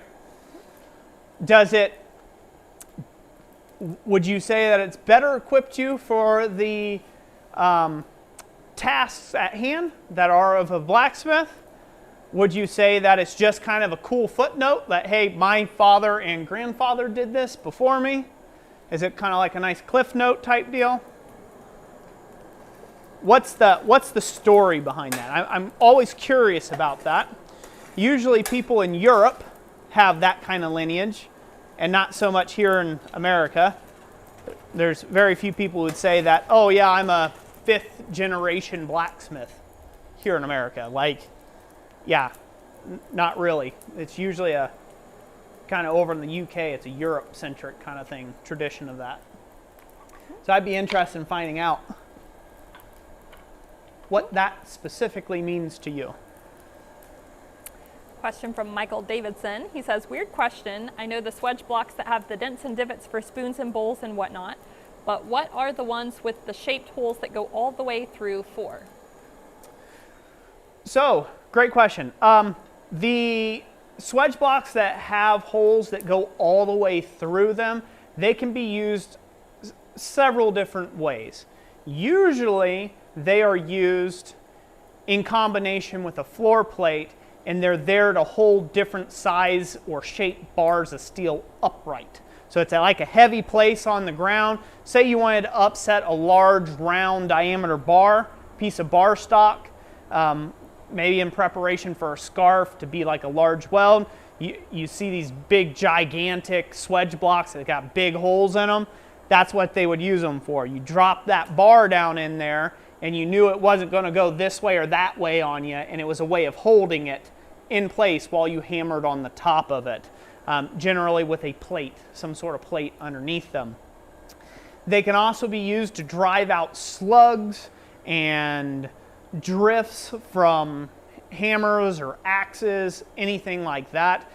They can be used as a supportive type work. And certain Swedge blocks even have the capacity to take on stake anvils, where they actually have a tapered stake for like tinsmithing. They will actually have like a tapered hole through some of them where you can put tinsmith stakes and various things into as well. Another thing that I've seen Swedge blocks used, large Swedge blocks that have holes all the way through them, is bending large stock. So say if you have, you know, like I've seen some that have slots on them that are like inch wide by 2 inches long.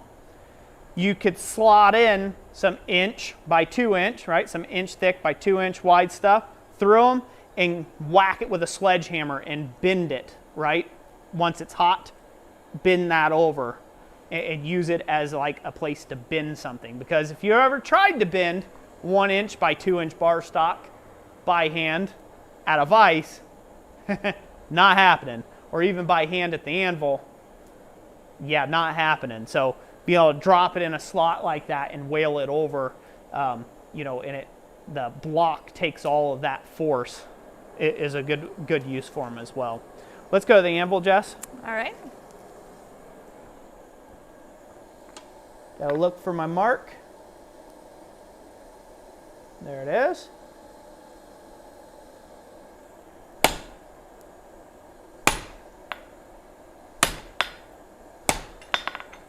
There we go. That broke off.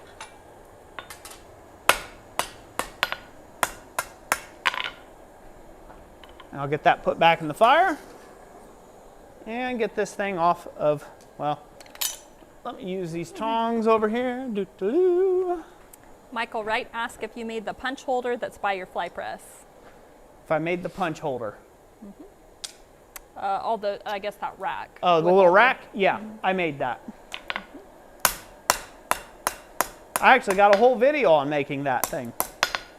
It's on the YouTube somewhere. It is. Don't ask me where, but tool it's in there, rack, guaranteed. Search Christ Center Ironworks tool holder rack, and it will show up. Yeah. I did a whole series on making those tools. Wasn't overly too popular. Most of those videos didn't get a whole lot of views. Because it's like, it's one of those things that you kind of have to be interested in making those tools for a lot of people to click on it. And, well, most people didn't see until the end. They're like, whoa, man, that's really handy. So you kind of just had to been watching it. They're in there. There's a playlist somewhere with all those in there. All right, we ready? Yes.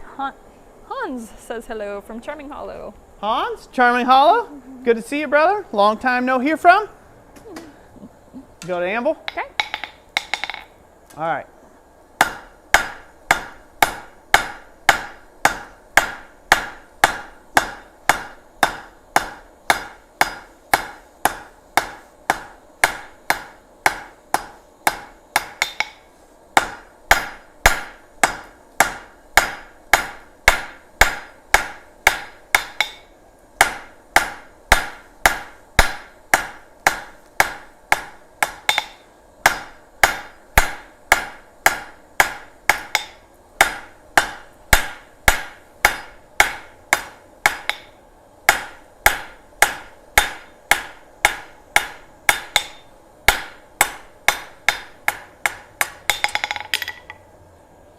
There's the first stage. Again, stop hitting it once it cools down. There is no benefit whatsoever in hitting it while it's cold. You're just working yourself to death. RAC Production says, I'm 14 years old and got into blacksmithing this year. Thank you guys for explaining some of the hard stuff. Hey, you're very welcome. Awesome. Glad to have you a part of the community.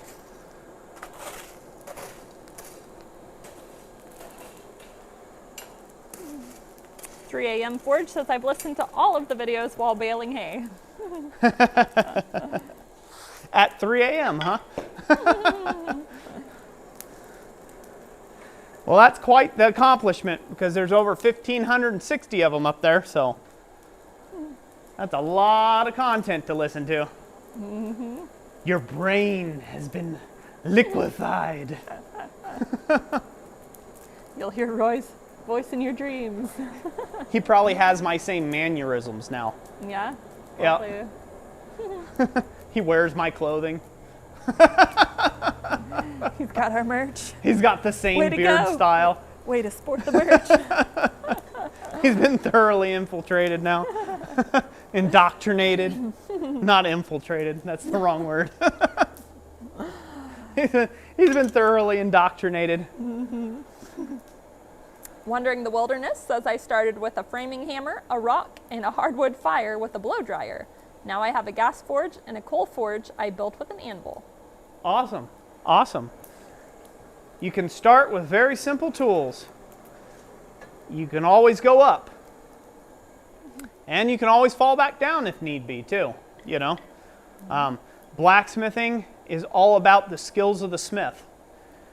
Tools help. They help a lot. They do. But it is the smith that makes the tools, not the tools that make the smith.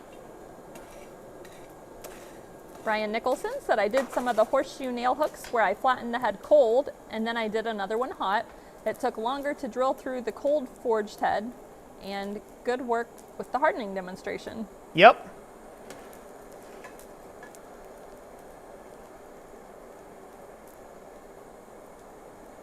It'll be harder too if you quench them. Again, they have just enough carbon content in it that it toughens ever so slightly, enough to ruin. That scale on the outside will harden up just enough to ruin a good drill bit. So if you can, avoid quenching your mild steel, especially things that you need to pop a hole through later. If you can. It's not always possible, but it's advantageous if you can. Let's go to the anvil. All right. Hello, Sully.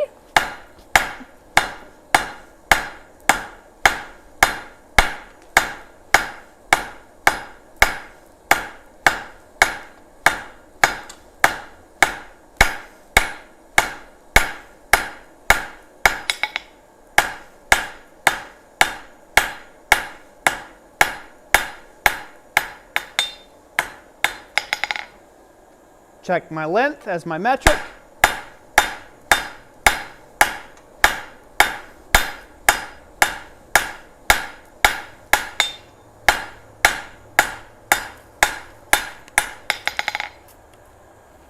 That's good that way. Square it up. Planish out a few of my little hammer marks, but not a bunch. We're not going crazy with that. Looks pretty good.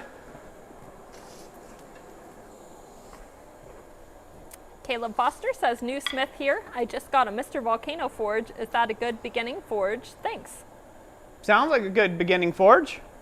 I saw there's a guy by the name of Derek Melton over on Instagram. Ought to give him a check out too. He got Mr. Volcano forge and did a whole lot of reviews around it, and it seemed like a pretty handy forge. Seemed like it works out pretty good.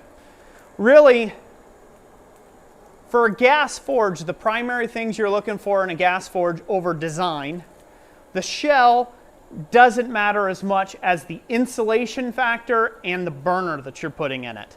That is what matters in a gas forge. The more insulated it is, the hotter temperatures it'll be able to obtain. But if you put a rinky-dink burner in there that really can't put out a lot of BTUs, it's not going to get hot. So it's useless. Same thing, you could put in a gigantic burner and have both ends of your forge wide open where it doesn't hold any sort of heat inside of itself, and it won't work either. So you have to find the balance between those two. Efficiency and, you know, the insulation factor, the R value of the forge needs to be high enough. Usually, if you're building one yourself and you need it to have higher R value, say for like a forge welding forge, you're going to have 2 inches minimum thick insulation in that forge.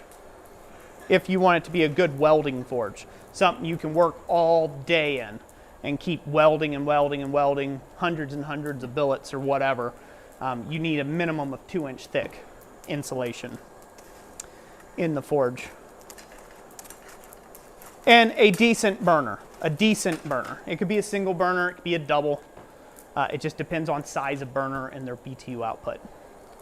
But from what I've seen, it seemed like the Mr. Volcano forges did all right.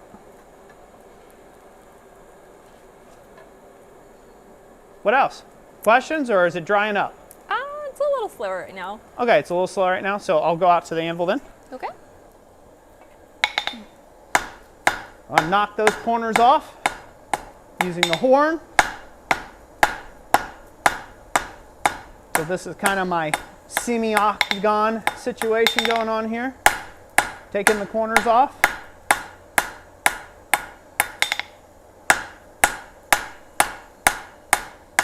Using the horn. Then I'm going to go to the anvil. I'm going to start rounding it up, starting at the thick end. And not only am I going to round it up, but then I'm going to planish it a little bit. We're not going crazy. So again, we're not trying to remove all hammer work out of the piece. But we're just trying to remove the blockiness.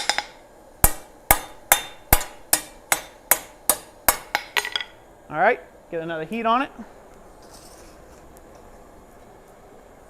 What we got, Jess? Benoit says, what do you think of ribbon burners? Ribbon burners. I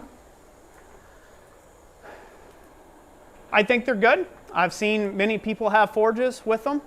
They seem to put out a ton of heat over a more broad area. If they heat the forge up and they do what they were designed to do, then I think they're great. I do think that they're a little oversold, though. A lot of people will say, oh, it's a ribbon burner, ribbon burner, ribbon burner, ribbon burner. People get on crazes, and I don't really get into crazes like that.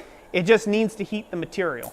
I wouldn't say it's better, it's more efficient, it's this or that. There might be some data or some science around that on whether it's better or not, more efficient or not.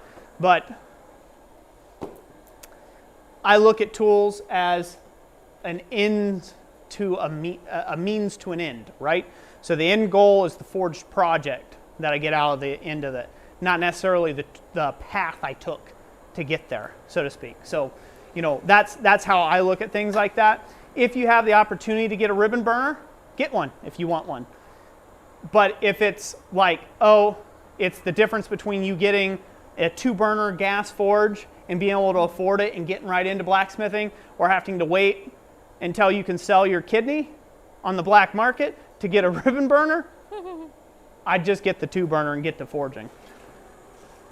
The point is to heat hot steel. That steel doesn't give one iota of a hoot about anything. It doesn't care what forge it's going in. It just needs to be hot and plastic enough for you to hit on it. So I wouldn't get oversold on any particular brand or item or tool. Go to the anvil. Okay.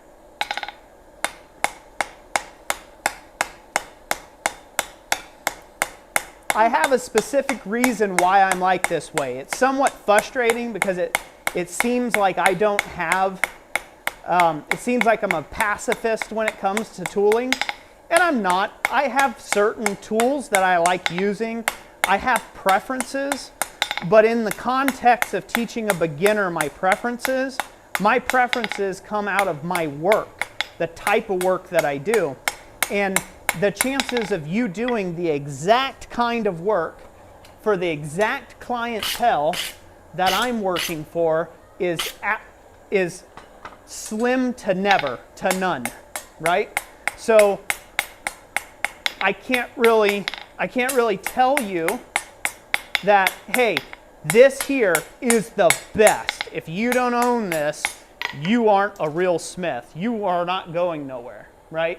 I can't tell you that because that's all hogwash. That's people who have too much time on their hands will tell you. Internet trolls, things like that, right? Oh, gas forge is better. No, coal forge is better. No, coke is better. No, anthracite is better. No, green is better. It's all hogwash. It's people who have too much time on their hands and ready to get in an internet argument or get something started. I adhere very strictly to the code in my shop of it's not the tools that make the smith, it's the smith that makes the tools. And how do I find this out? Why is this my little mantra there? It's my mantra. It's become my saying for saying that because at one time I thought I was being held back because of my financial situation. I couldn't purchase power hammer. And I had it in my mind, convinced without a shadow of a doubt that I could do what that guy I was seeing demonstrating could do if only I had a power hammer. Oh, I'd be a master smith if I had a power hammer. And when I got a power hammer, I was like, nah, no, I still suck. So, and you want to go check, Jeff, real quick? Yeah, all right. check. So yeah, so it's like, oh, nope, I still totally suck as a smith, right? Like I'm gonna, go get it, I get a power hammer. Or, what was after that? Oh, a press. I'm not a real smith. Oh man, I could really be doing beautiful work. Imagine the gates and the railings and the gorgeous ironwork I'd be doing if I only had a press. If I could just get a press, I would be the best the world has ever seen. And guess what? Got a press? Nope, I still suck. So I'm still at the same level with the tool as I was without the tool. The only difference is now that tool has made it more of a possibility for me to get jobs done quicker or maybe more efficiently, but it didn't change my skill level any. It didn't. So when it comes to gas forges, and this is a rant, you guys are getting it for free, or anvils, or punches, or tongs, or whatever you can think of, do not get trapped by the ideology that you are somehow not good enough or you won't be good enough until you achieve this little material thing of a tool and somehow, poof, puff, magic dragon, now you're the best blacksmith that's ever walked the earth. That's not how it works. The best blacksmiths that ever walked the earth, and nay, might ever walk the earth in all of human history, have already came and gone and did it without power equipment. So they didn't have gas forges. They didn't have ribbon burners. They had glorified rocks on the end of a stick, right? And build up from there. And tooling It slowly made their jobs easier and quicker and able to do more things. That's enough of my rant about that. People are probably like, God, will this guy shut up and get to forging? Oh, no, they're like, oh, here comes the rant. We've been waiting. By the way, it's the neighbor. Oh, yeah, I figured. Yeah. Mountain Months says, I think power hammers take some of the magic out of smithing. Oh. Again, they are, and that's perfectly okay to have that opinion of them. They are a means to an end. If you have 100 of these to make, your magic goes out the window. Your magic goes out the window. By end number 200, that magic that you're talking about will be on somebody else's doorstep. You'll be thinking, gosh, if I only had a power hammer, right? your magic, your idea about it will change. There are some people, they're straight purist, right? And they would never touch a power tool or equipment if they could. But it's so funny though, they get of a certain age and all of a sudden they start picking up power tools. They start using certain things. They're like, I'd never use any glasses to help me see. And then they're blind and walking into doorposts and they're like, oh, well look, I'm wearing, 40x power vision now everywhere I go, right? So don't lean too heavily on any one thing like that because it ends up making you a fool later on. And I can only say that because I've been there. I've been there like, oh, never. You've sold your soul down the river. I guarantee you have. If you've said that, think now. You all think now. The things that you have said, I will never, ... And that should scare you now because most likely you will eventually. You've sold your soul now. Brett Larson says, I feel like starting from the ground with hardly any equipment really gives you an appreciation for the better tooling and equipment. I know it's given me that appreciation. Yeah, and it definitely can. Starting small can do that. You can start large too. If you've got a good bank account and you can buy labor-saving devices right off the jump, man, more power to you. Go right for it. Just know that those don't make you a great smith. I had a conversation with a guy. This is hot. Let me do this real quick. Let's go to the anvil. Okay.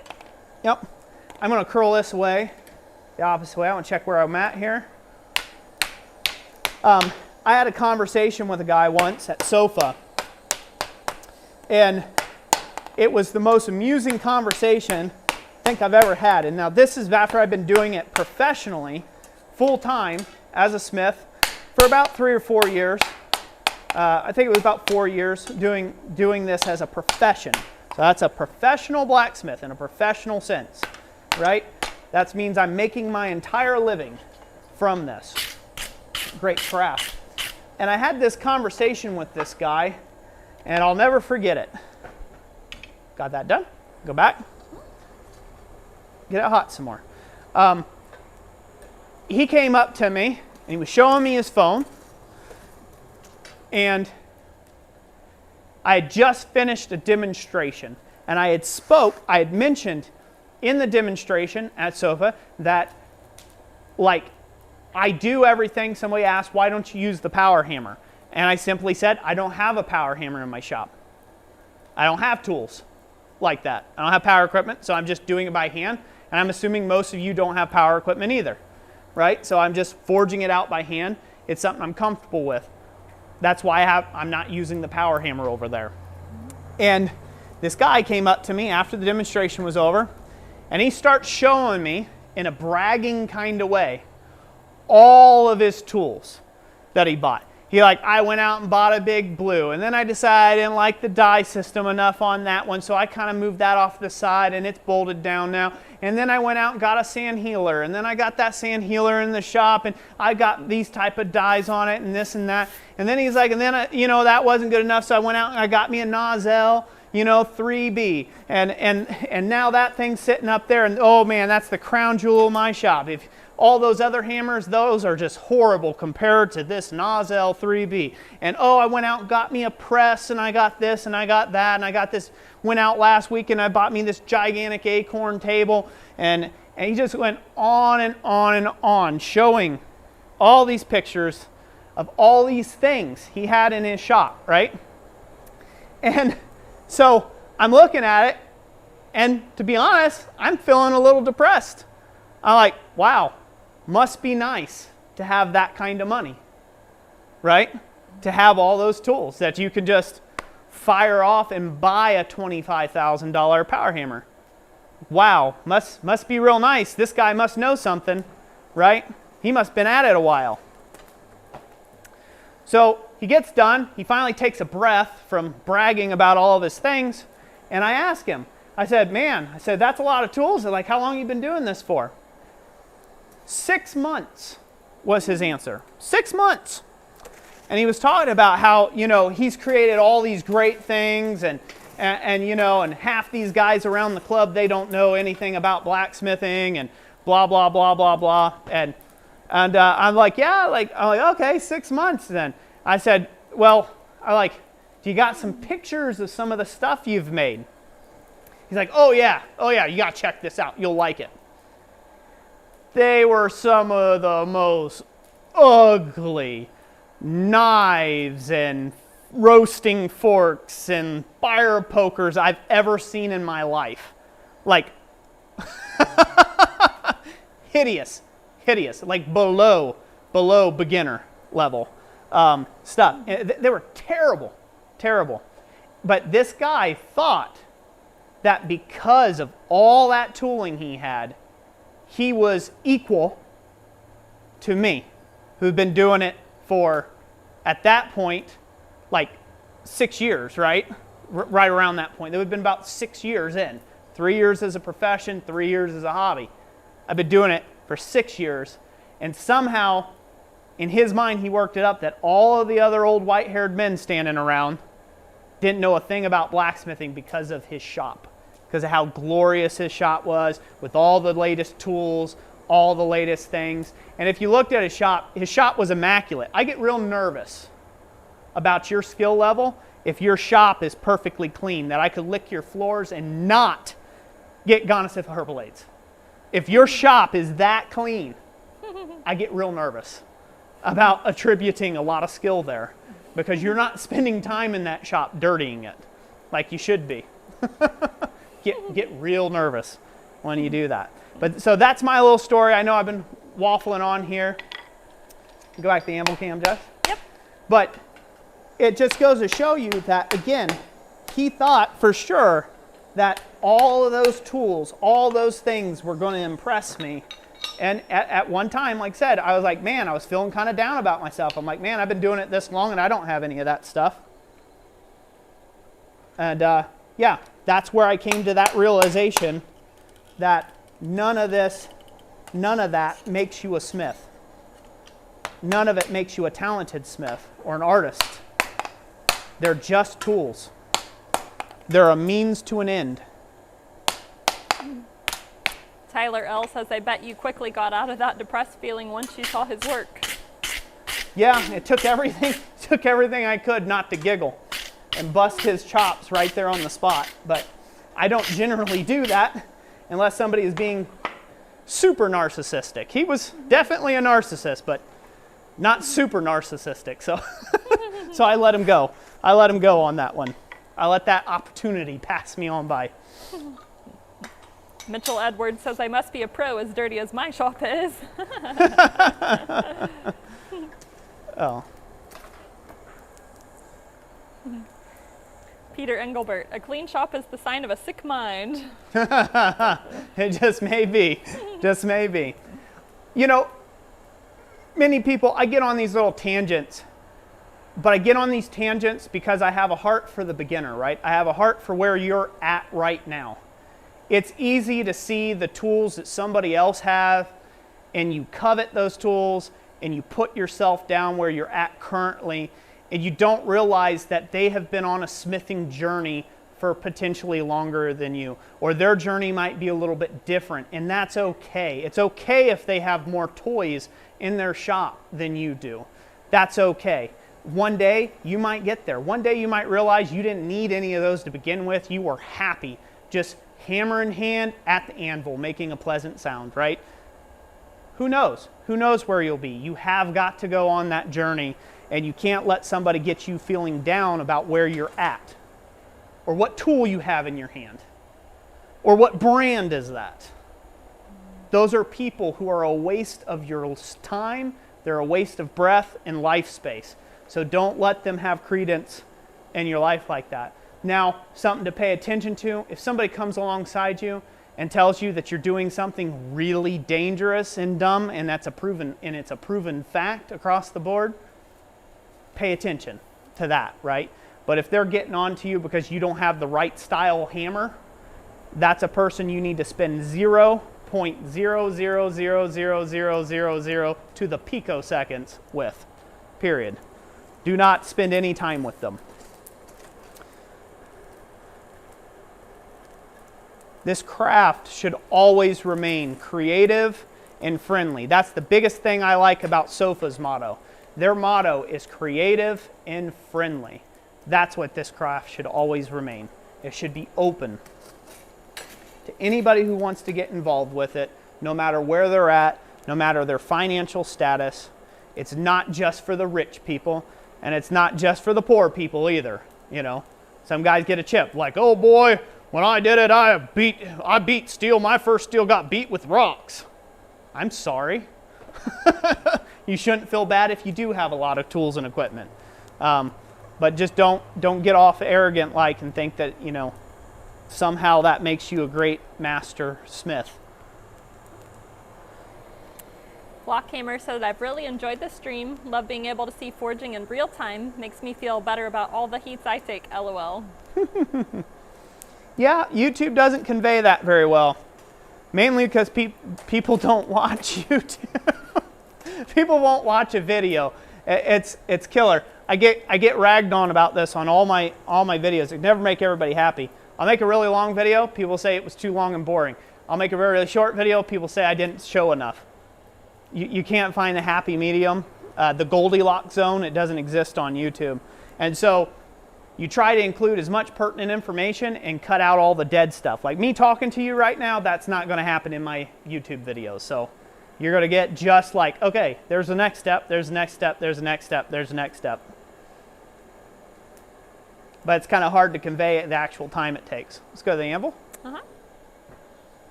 going to sweeten that up a little bit. Tighten that just ever so slightly. Yeah.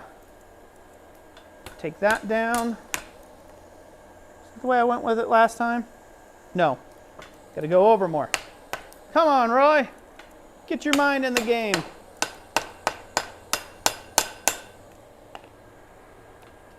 That's right. That went that way. It's all right. We'll recover. We'll recover. Get it hot again. Get it exactly the way I like it. That's all right. I'm trying to do the opposite. So basically, I've done this one way. I've done this the opposite way.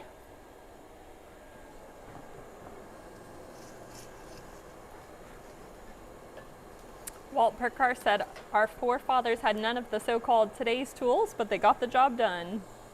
Yep. And if they had welders, if they had plasma cutters, if they had the proper tools, if they had tools that made their life a living breeze, they would have used them, by golly. We forget that we do this as an elective. This is just for fun. This is something that we do to have fun with. Right? Mm-hmm. That wasn't an option 100 years ago, right? It was a real career. It was a job. Nobody said, hey, I'm going to go sweat my canazas off for the next 16 hours straight for the rest of my life as a job, as a fun thing. It wasn't like fun. I'm sure some of them enjoyed it, but yeah. Twisted Iron Project says, I'm on my second year smithing and would love to have those tools, but I'm happy learning by hand and developing the skills. Your channel has been a massive inspiration to me getting started. Awesome. So glad to hear that. I'm glad it's been an inspiration to you getting started. Tim O'Connor's been asking what you seal the bird baths with, and if it's oil-based. Mm-hmm. What I seal bird baths with? Uh-huh. Usually just some paint. Rust-Oleum, clear enamel. I haven't been using Rust-Oleum here lately. Been actually using a lot of Krylon type paint. I've heard a lot of people say good things about, oh, what's that one called? I'm forgetting the name of it now.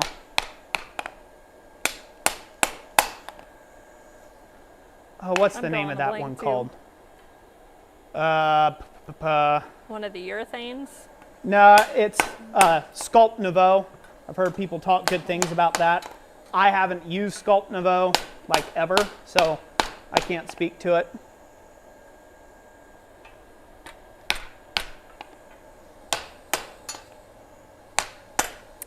Tim O'Connor says the Achio is on sale for $127 right now. The 66-pound anvil Roy was giving away last year. It is my first anvil, and so far, LOL, 6 months, and I'm loving it. Good.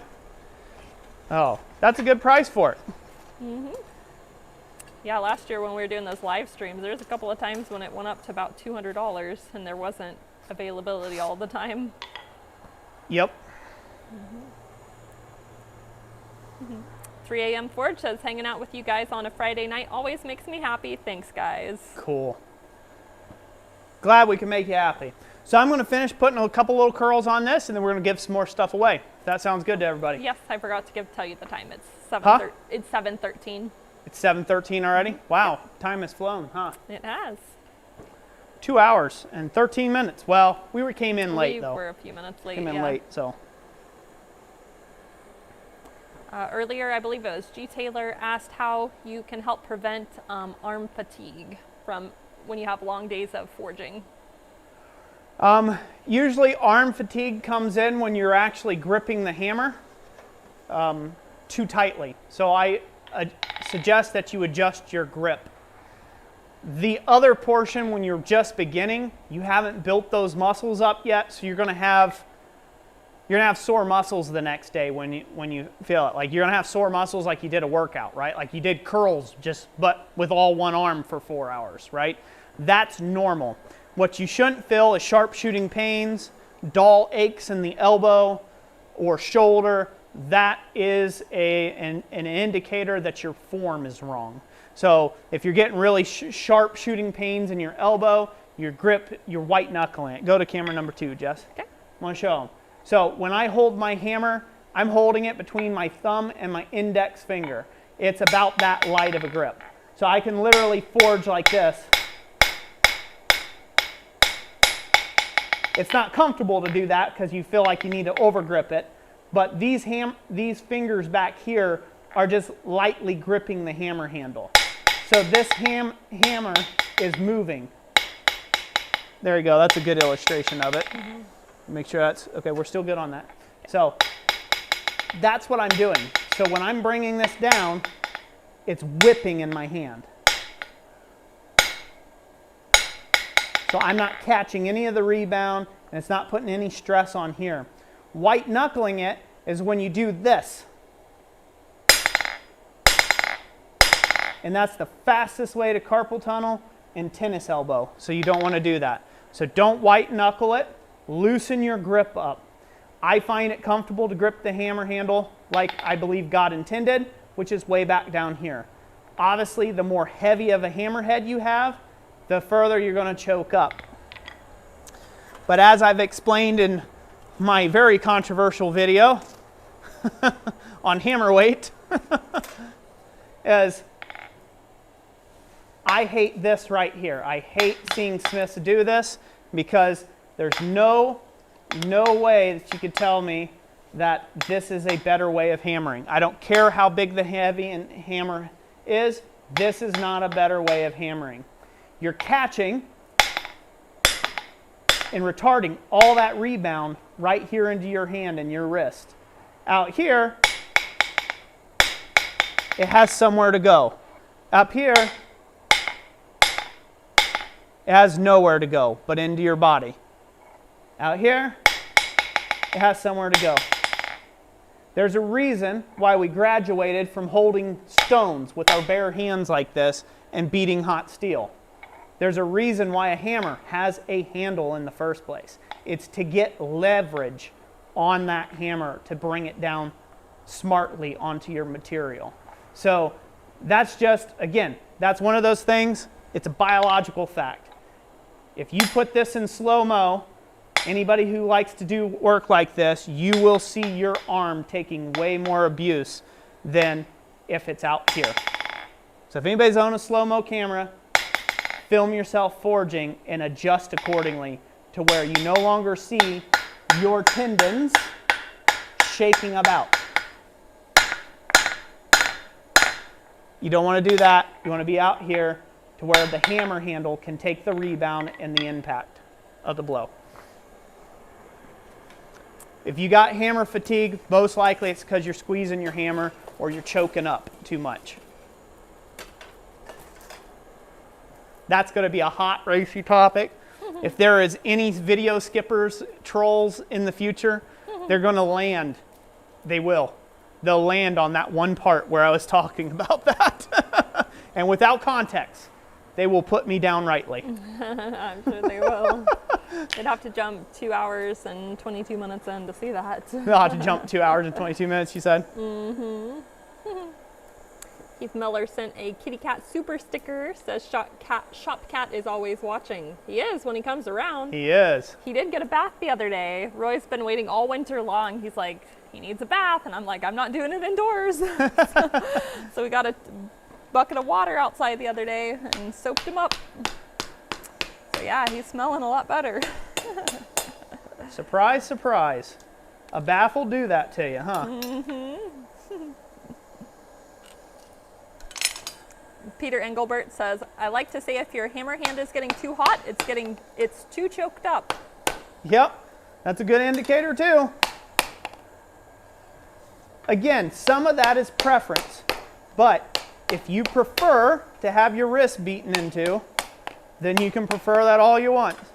But I would find it hard to believe that any sports medicine doctor would say, hey, grip a baseball bat all the way up by where the ball's going to get struck on it. I doubt that they're going to say that. You're going to find it hard pressed to find somebody who works, a chiropractor, who says that gripping a hammer by its head while you're swinging it on hot steel is a good idea. So it's just not. It's just physics. It's biology. It's simple when it comes to that. So if you've got a big heavy hammer and it's too heavy for you to lift, for the love of God, get a smaller hammer. Put your hand, yes, that means you got to extend your grip. Yes, that means you're going to feel like you're less accurate again. But it's worth not having the years and years of tendonitis and pain that you're going to suffer and potentially not be able to forge anymore. I've known a couple smiths who have gotten so bad because of the way they've chosen to hammer, their choice, their shop, their rules, that they've had to take 2 years off forging. 2 years. Think about that. The thing you love to do, you have to take 2 years off of it simply because you're unwilling to change your hammer grip to something that you thought was all bougie and cool and was the way to do it and the current fad.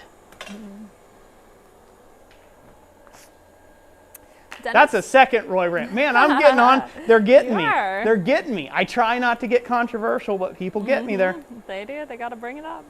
Got the anvil? He said that did help, though. He was gripping it too tight. Good.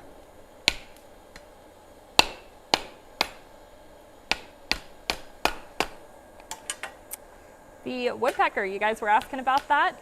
It flew up in a tree, and then it appears that it's flown away. We saw it the following day on the tree, still hanging around, but it flew fine. They were asking, Manga12 says, where is Oreo? He's in the trees. Yeah, we have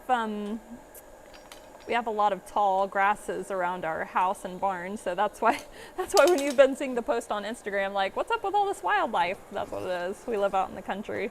Yep. I promise, as soon as I get this to where I like it, we'll give something away. We'll give stuff away. Dennis, we do live stream giveaways once a month. Always the second live stream we do each month. So normally we have a regular live stream the first Friday of the month, roughly, and then the third Friday of the month will be our giveaway live stream. We always have them scheduled in advance. So for example, if you go down in the description, you will see the link for our next live stream, but that one will be a standard live stream where we do forging and take questions and stuff like that.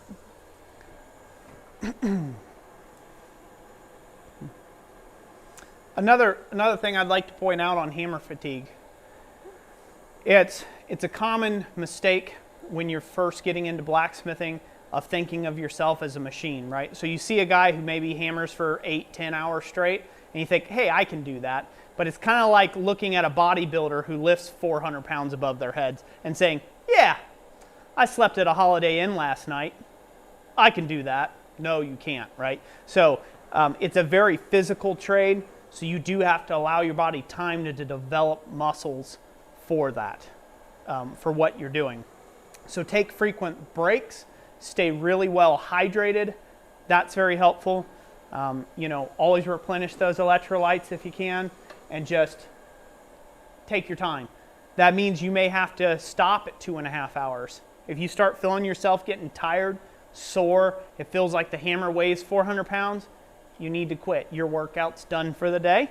Come back tomorrow and do a little bit more. And you keep building up until you can handle longer and longer forging sessions. That's very rarely talked about, but it is a very physical craft.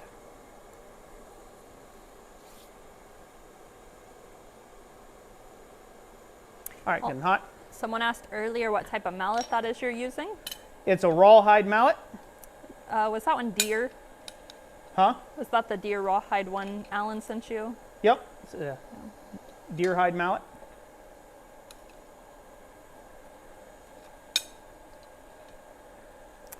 David Walker says, what is the head length on the rawhide mallet? About 4 inches, maybe a little less.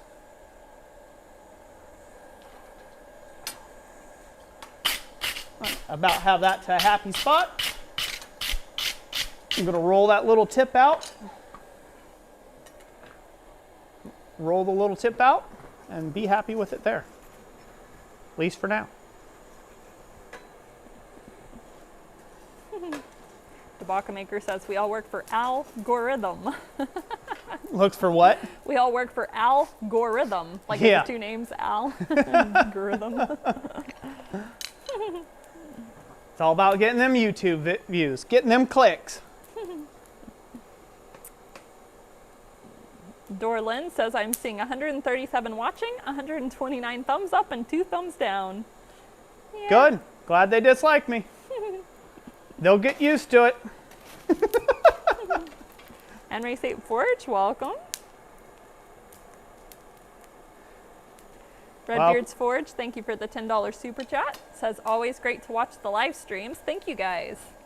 Very welcome. Thank you for the $10 super chat. Greatly appreciate it. Goes a long way, as you know. So thank you. All right.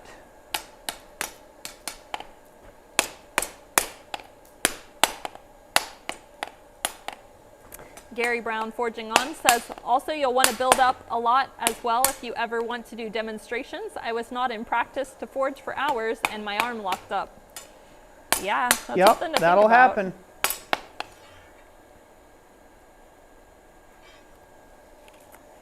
Keith Miller says, do you recommend any stretches prior to forging? There are some real good ones that you could do. General physical therapy stretches for anything for like carpal tunnel, stretching this way, behind your back, stuff like that to work out your shoulders, things like that, working back and forth like this.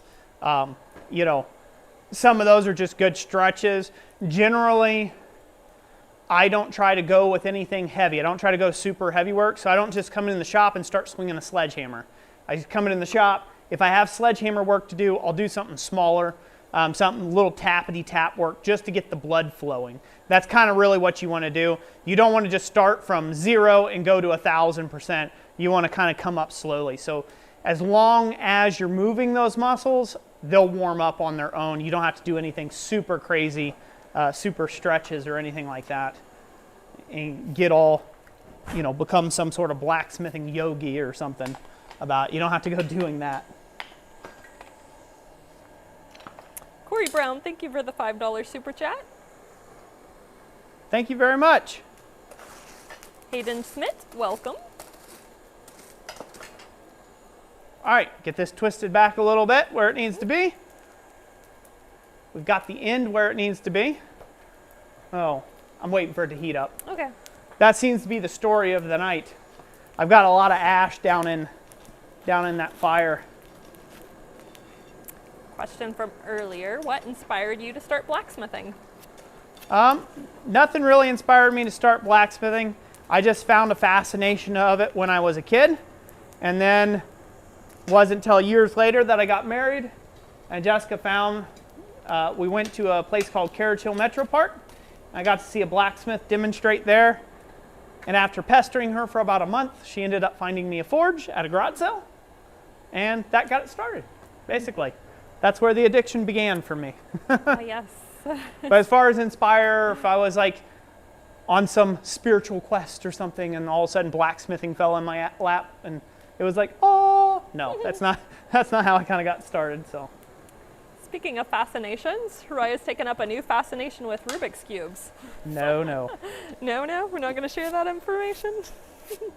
I'm not that fascinated. Not that fascinated with it. I'm sure everybody remembers when those things came out. I used to have one in middle school. Get a little hotter. Get it straighter. Probably going to go to the vise with it. Just will make it a lot easier for me. But okay. Right now, basically, I've done those two vines, but they're kind of cockeyed from one another. So I'm making them square in plane. I'm making them in the same plane. You know, because they have to fit on a wall. I got to attach the wall without it being all twisted and whatnot. Tim O'Connor said flat hammer handles are helpful on fatigue as well. I guess if it was easier to index. Again, if they work for you. Some people hate them. Some people like them. Generally, hammer handles are oval for a reason. If they're round, terrible. It allows things to spin, and you spend a lot of time gripping it to stop it from turning over on you.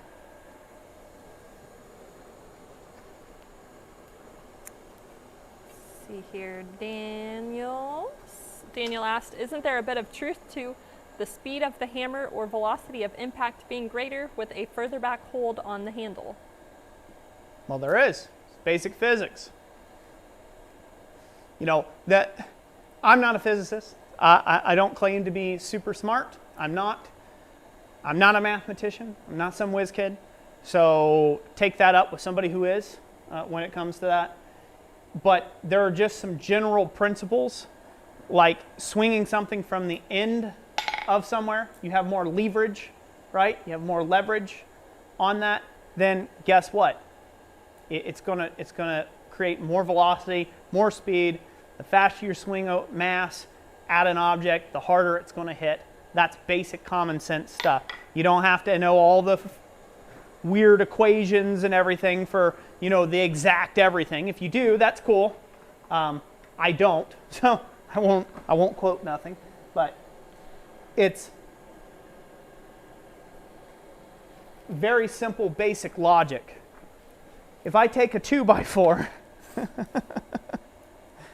I take a 2x4 and I hold it, take an 8-foot 2x4 and I hold it 1 foot on the end and I smack you in the face with it, it's going to have less impact than if I hold that 2x4 way out at the end and I smack you in the face with that same 2x4 you'll have a different result, a much different result. So it's basic common sense principle type stuff when it comes to that.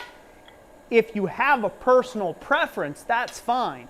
If your personal preference is to choke up on the hammer, that's fine. But don't argue with basic common sense laws of physics there. You know, it's like you don't hear anybody arguing out the fact that if you jump off of a 30-story building, you're going to go splat at the end. Nuh-uh. Nuh-uh. I'm not going to wear a parachute. You lying. Because you know why? The proof is in the human pudding at the end of that long ride down, right? Like, I mean, it's pretty well documented. You jump off a 30-story building, you're going to be gravy at the bottom, okay? So, you know, you can say, no, that's not true. Laws of gravity don't affect me. But they do. They do, regardless of whether you want to believe it or not. So the same thing with hammer stuff like that. Same way. Another one. This is just a classic trope. Some of you already know my feelings about it. I get asked every winter, hey, what do you do to preheat your anvil? How do you preheat that anvil? And it's the same answer every winter. I don't. It's a waste of time. Preheating doesn't do anything for you. Be like, well, aren't you afraid that anvil's going to suck the heat out of? Let's see here. The steel, 2,000 degrees. Anvil, 100 degrees.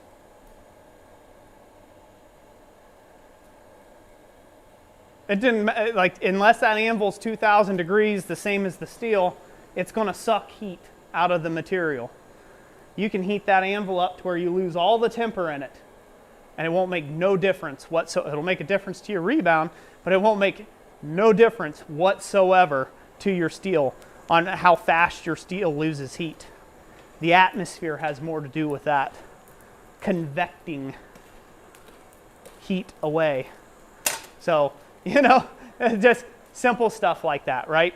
It's the same thing. Like if you got a car traveling at, 400 miles an hour and it hits a vehicle doing 30 miles an hour, is it any worse or less worse than it hitting a vehicle doing 0 miles an hour? The person doing 400 is still dead, right? At the end of it. It's the delta T does not lie. Good rants. These are good rants, huh? Mm-hmm. They are. How many people? We're dropping numbers? Let me go to that. I'm trying to thin them out. Eventually I'll hit a nerve with some of them. We are, well, some of them's like, has he given away the Swedge block? No, not yet. You're just in time.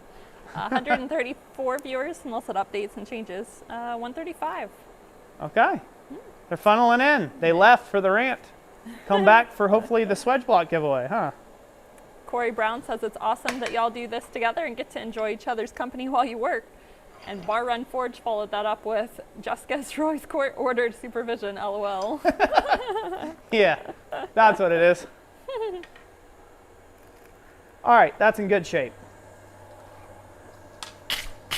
Ready to put those two dupes on the end. So I'll put this up, put this in and heat it. And while it's being heated, we will give something away. As long as I don't forget about it. Don't let me forget about it. Okay. Keith Miller, thank you for the $5 super chat. Says, nice night for some rants and forging. It's an excellent night for that. It sure is. Hayden Smith, that was a custom-made apron from Brown Cow Art. Yep. We're going to give away some tongs. Be next. Oh. Justin Ray says, Roy says he's not smart, but then he breaks out Delta T. I don't believe him anymore.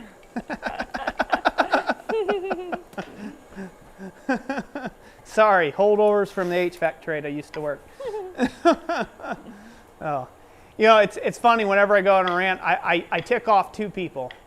I tick off people who haven't got enough experience yet in smithing to challenge their own misconceived ideas, and I tick off people who've been at it for 45 years of, what does this young punk know? And who is he to say things like that? That have had a wrong misconcepted idea for the last 45 years. So there's, those are usually the two types that I tick off whenever I have a rant moment. So we thin the herd by at least those two demographics on the channel quite frequently, really, quite frequently. Trail dust, how many calories does a rant burn? Hundreds, hence the girlish figure. All right, let's go to the anvil. All right. Okay. And before my item burns up here, we're going to give a few things away because, you know, it's fun to do that, and that's what people are here for anyhow. So we're going to give away another pair of these Tongs provided to us by Blacksmith Supply. Go check them out. Get 7% off your orders throughout the rest of the month of July. So be sure to go check them out and get some great tools. These are really high quality. They're 1/2-inch bolt jaw tongs.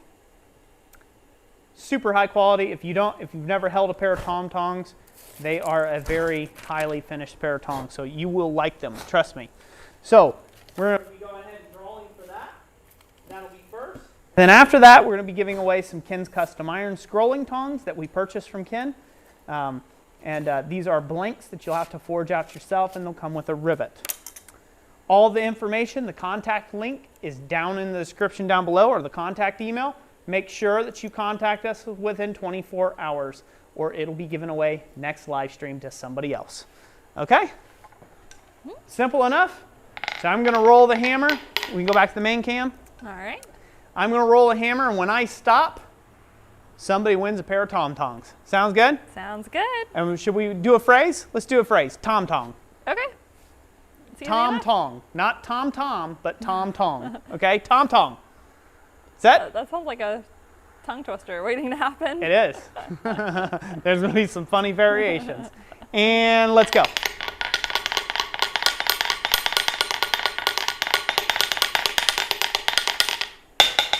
Who do we have? Poor Man's Forge with Tongs, please. Poor Man's Forge. Well, you are not poor anymore. You have won yourself a pair of Tongs. Get with us. Contact email in the description, and we will get them shipped out to you post haste.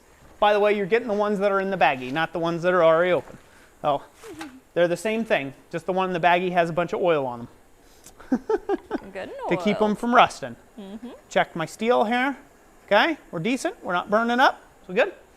All right. Next pair we're giving away scrolling tongs. is scrolling tongs. We're going to draw for those now. Are you ready? So your catchphrase needs to include scrolling in it. Scrolling. I was trying to roll the R's. That didn't come out very good. Huh? I was trying to roll the R's. Scrolling. Ooh, hey. Hi there, Miss 14 years. Married. I was gonna say, I want to clarify that, the end of that statement. Good you did. All right, let's draw for her, okay? Before Jessica rolls any more R's.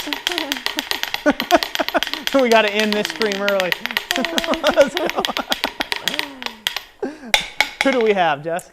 Mike Hodges with Ken's Iron Scroll Tongs, pretty please. Mike Hodge, since you asked so nicely, you won the Ken's Custom Iron Scroll Tongs there, brother. Congratulations, you know the drill. Get with us, contact email, 24 hours, or lose your chance forever. Forever. All right. Now, Jessica usually does the little thing, but I'm going to bring it over here anyhow because I just feel good holding this nice little Holland anvil Swedge block. Go to camera number 2. But I just want to show it off. All right. And camera number 2 real quick. Okay. Mine's rusty. Yours won't be until it sits out in your shop forever. But we'll be sending one of these directly to you from Holland Anvil. And one of these Swedge blocks, I think they're what, 50 pounds? I think we figured out. Correct. They're 50 pounds. We go back to main cam, and then you can go to the promo. Show what it looked like back in its glory day before I let it sit out and get all rusty in my shop. So we'll be giving away one of those now. Again, this sadly enough is only open to the United States and Puerto Rico because that's where it can easily fit in a flat rate box to be shipped to economically. So that's what we're doing, and that's what the manufacturer has asked us to do. Greg and Hobie over at Holland Anvil has asked us to do it that way, so that's the way we're doing it. Again, I can't thank Greg and Hobie over there at Holland Anvil enough for partnering with us throughout the whole year 2021 here to make this the year of the Swedge block, to give away these Swedge blocks, free of charge out there to you. Steel's not cheap, and it's a huge blessing to be able to do this. As same with Blacksmith Supply. Tongs aren't cheap, and they bless us with a bunch of them to be able to do this. So thank you, thank you, thank you. Who's ready?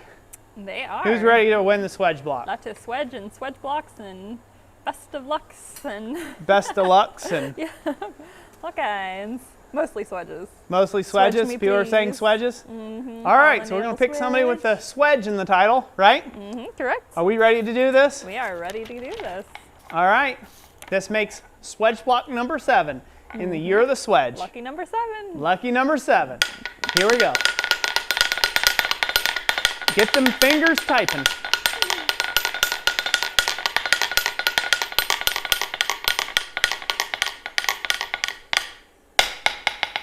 Who do we have?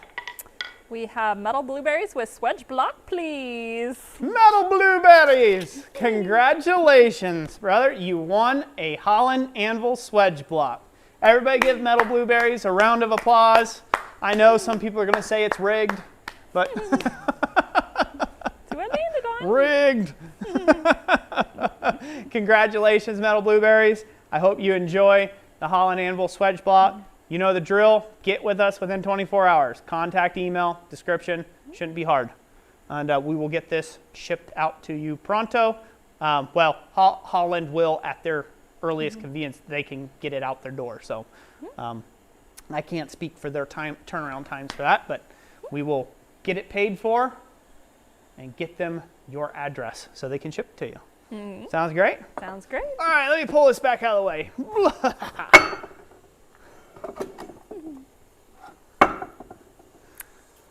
See, so I'll recap for a moment.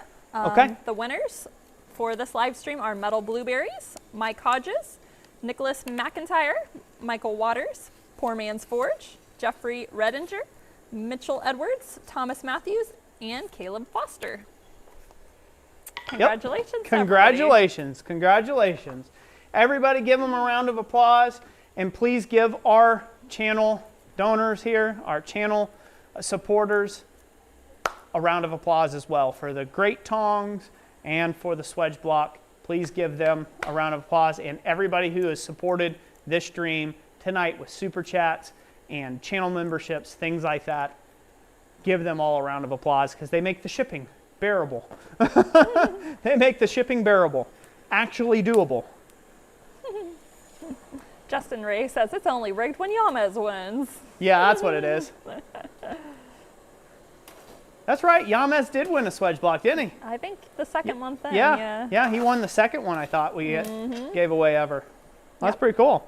So for tonight, to finish up tonight, I'm going to go ahead and put the final punch marks in the other end. So this way we can kind of see a little bit of a completion of that. And then in next week's live stream, I will finish bending this up. I will actually get this all bent to shape where it will sit on a wall. And we will start on the third leg of this journey, which will be this viney, viney pot rack here. And I think probably it might go into a third.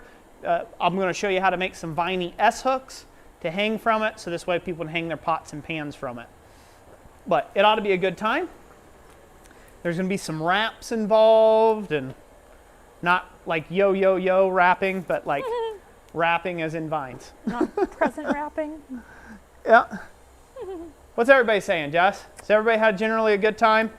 Let's see. Yep. G. Taylor, congrats to those who scored some loot. Tobacco-free Catfish has clapping and hollering. Wayne Hines says, congrats everyone, and thank you, Roy and Jessica. Very welcome. Very welcome.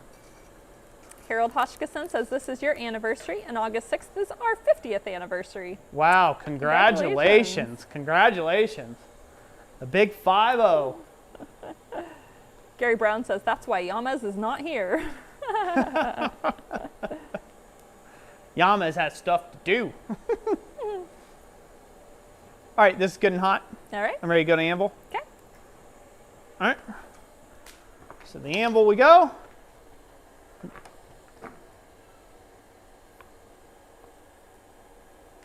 Just like the other one, right about where it starts to bend. We're going to put in a divot.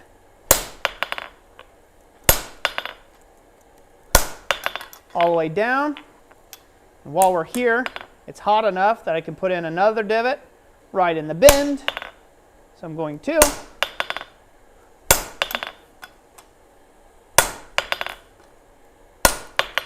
All right. And now I'm going to use that rawhide mallet again. I don't know why I keep putting that thing away. I still need it. Use that rawhide mallet to straighten everything up.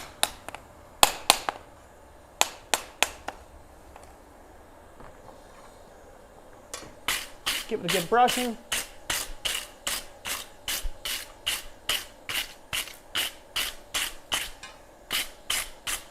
Now that's dipped below a scaling heat.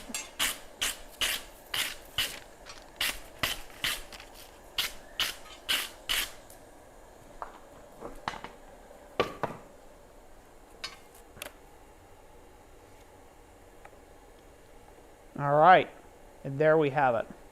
You'll excuse me for a second. Nice. I gotta check on something. All right, go ahead. Make some noise, Jess. All right, I will take over. This is what I have secondary screens for. Someone asked a little earlier if we'll be attending Quad State, and yes, we will. That'll be the next event, actually, that we'll be attending. September 24th through 26th. That is located at Troy, Ohio, the Miami County Fairgrounds. People travel from all over the United States to come to this. There is demonstrations for 2 days solid and also the Friday evening. There's also forging competitions. There's a gallery where they do prizes, so many tailgate sales. So definitely it is worth the drive, even if it takes you several hours to get there. Next, our next event will be the Garden Bench class located in Goshen, Ohio. We had this moved. Originally it was in the summer, but we moved it to October 22nd to 24th. Because that way of it is the a more heat? comfortable, more comfortable temperature to be forging in, because working with fairly large bars of steel. And then our last class of the year will be Christmas Gifts from the Forge, where Roy will be focusing on luminaries. And that will take place towards the end of November, basically the Black Friday weekend, or well, the Saturday and Sunday following Thanksgiving. And now, back to Roy.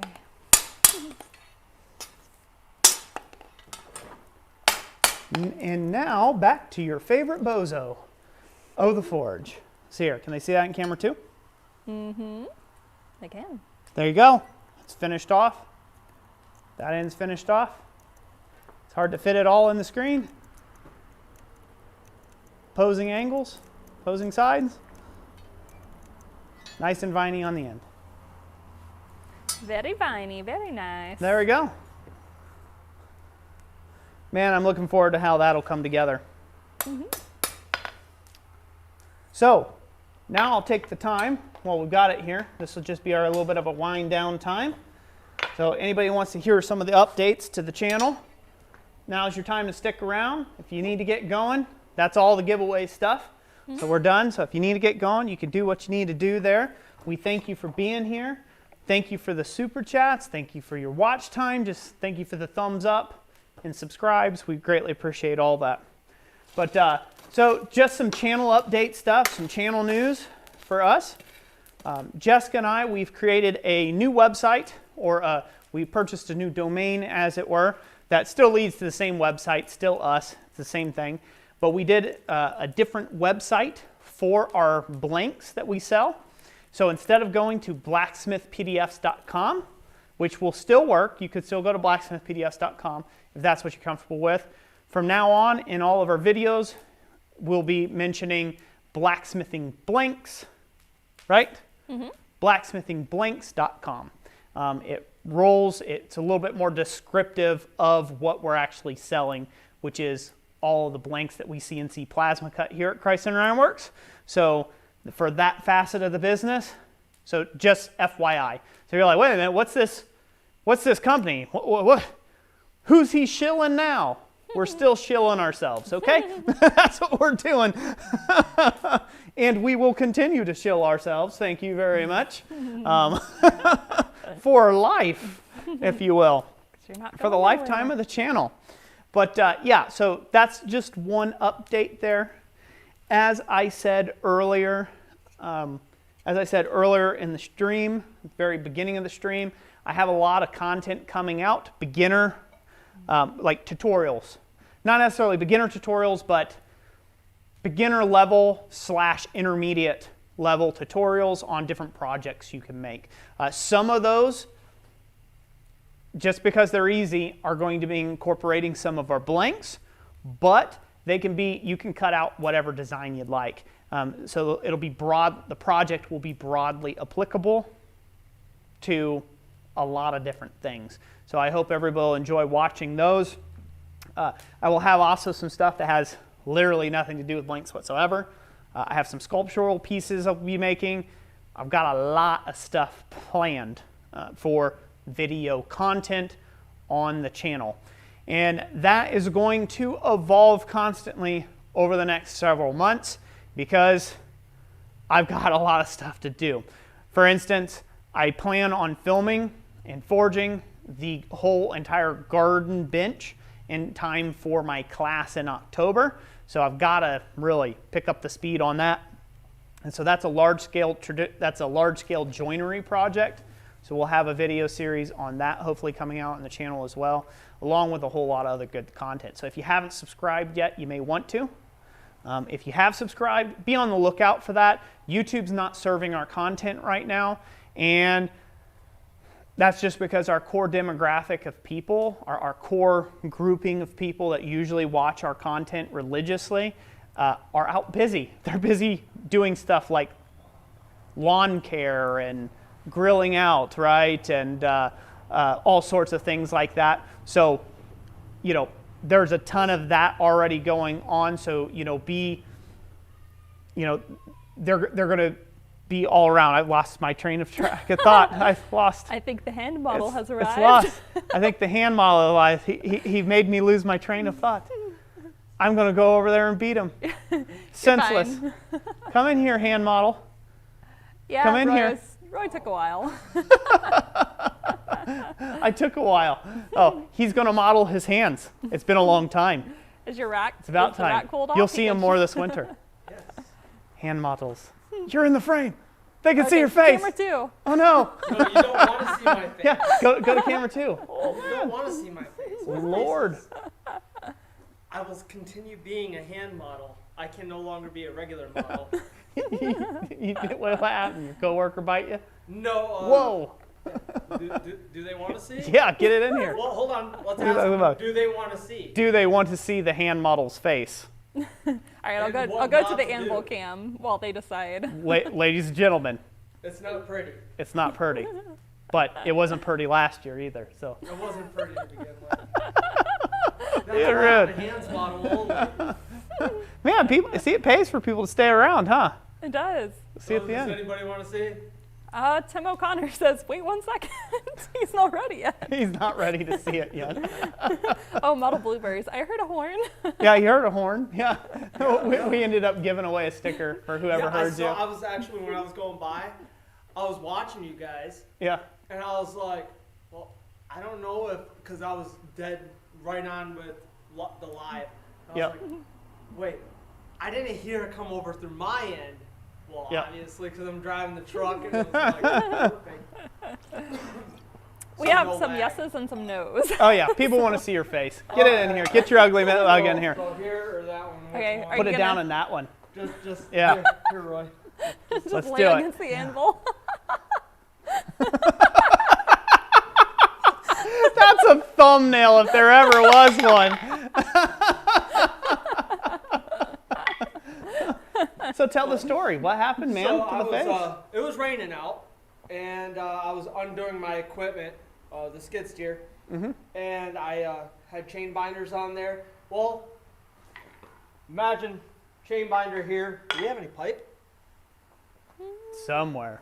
Around. Okay, well, Just imagine there's some pipe. so this is your chain binder here. Imagine this being the binder portion.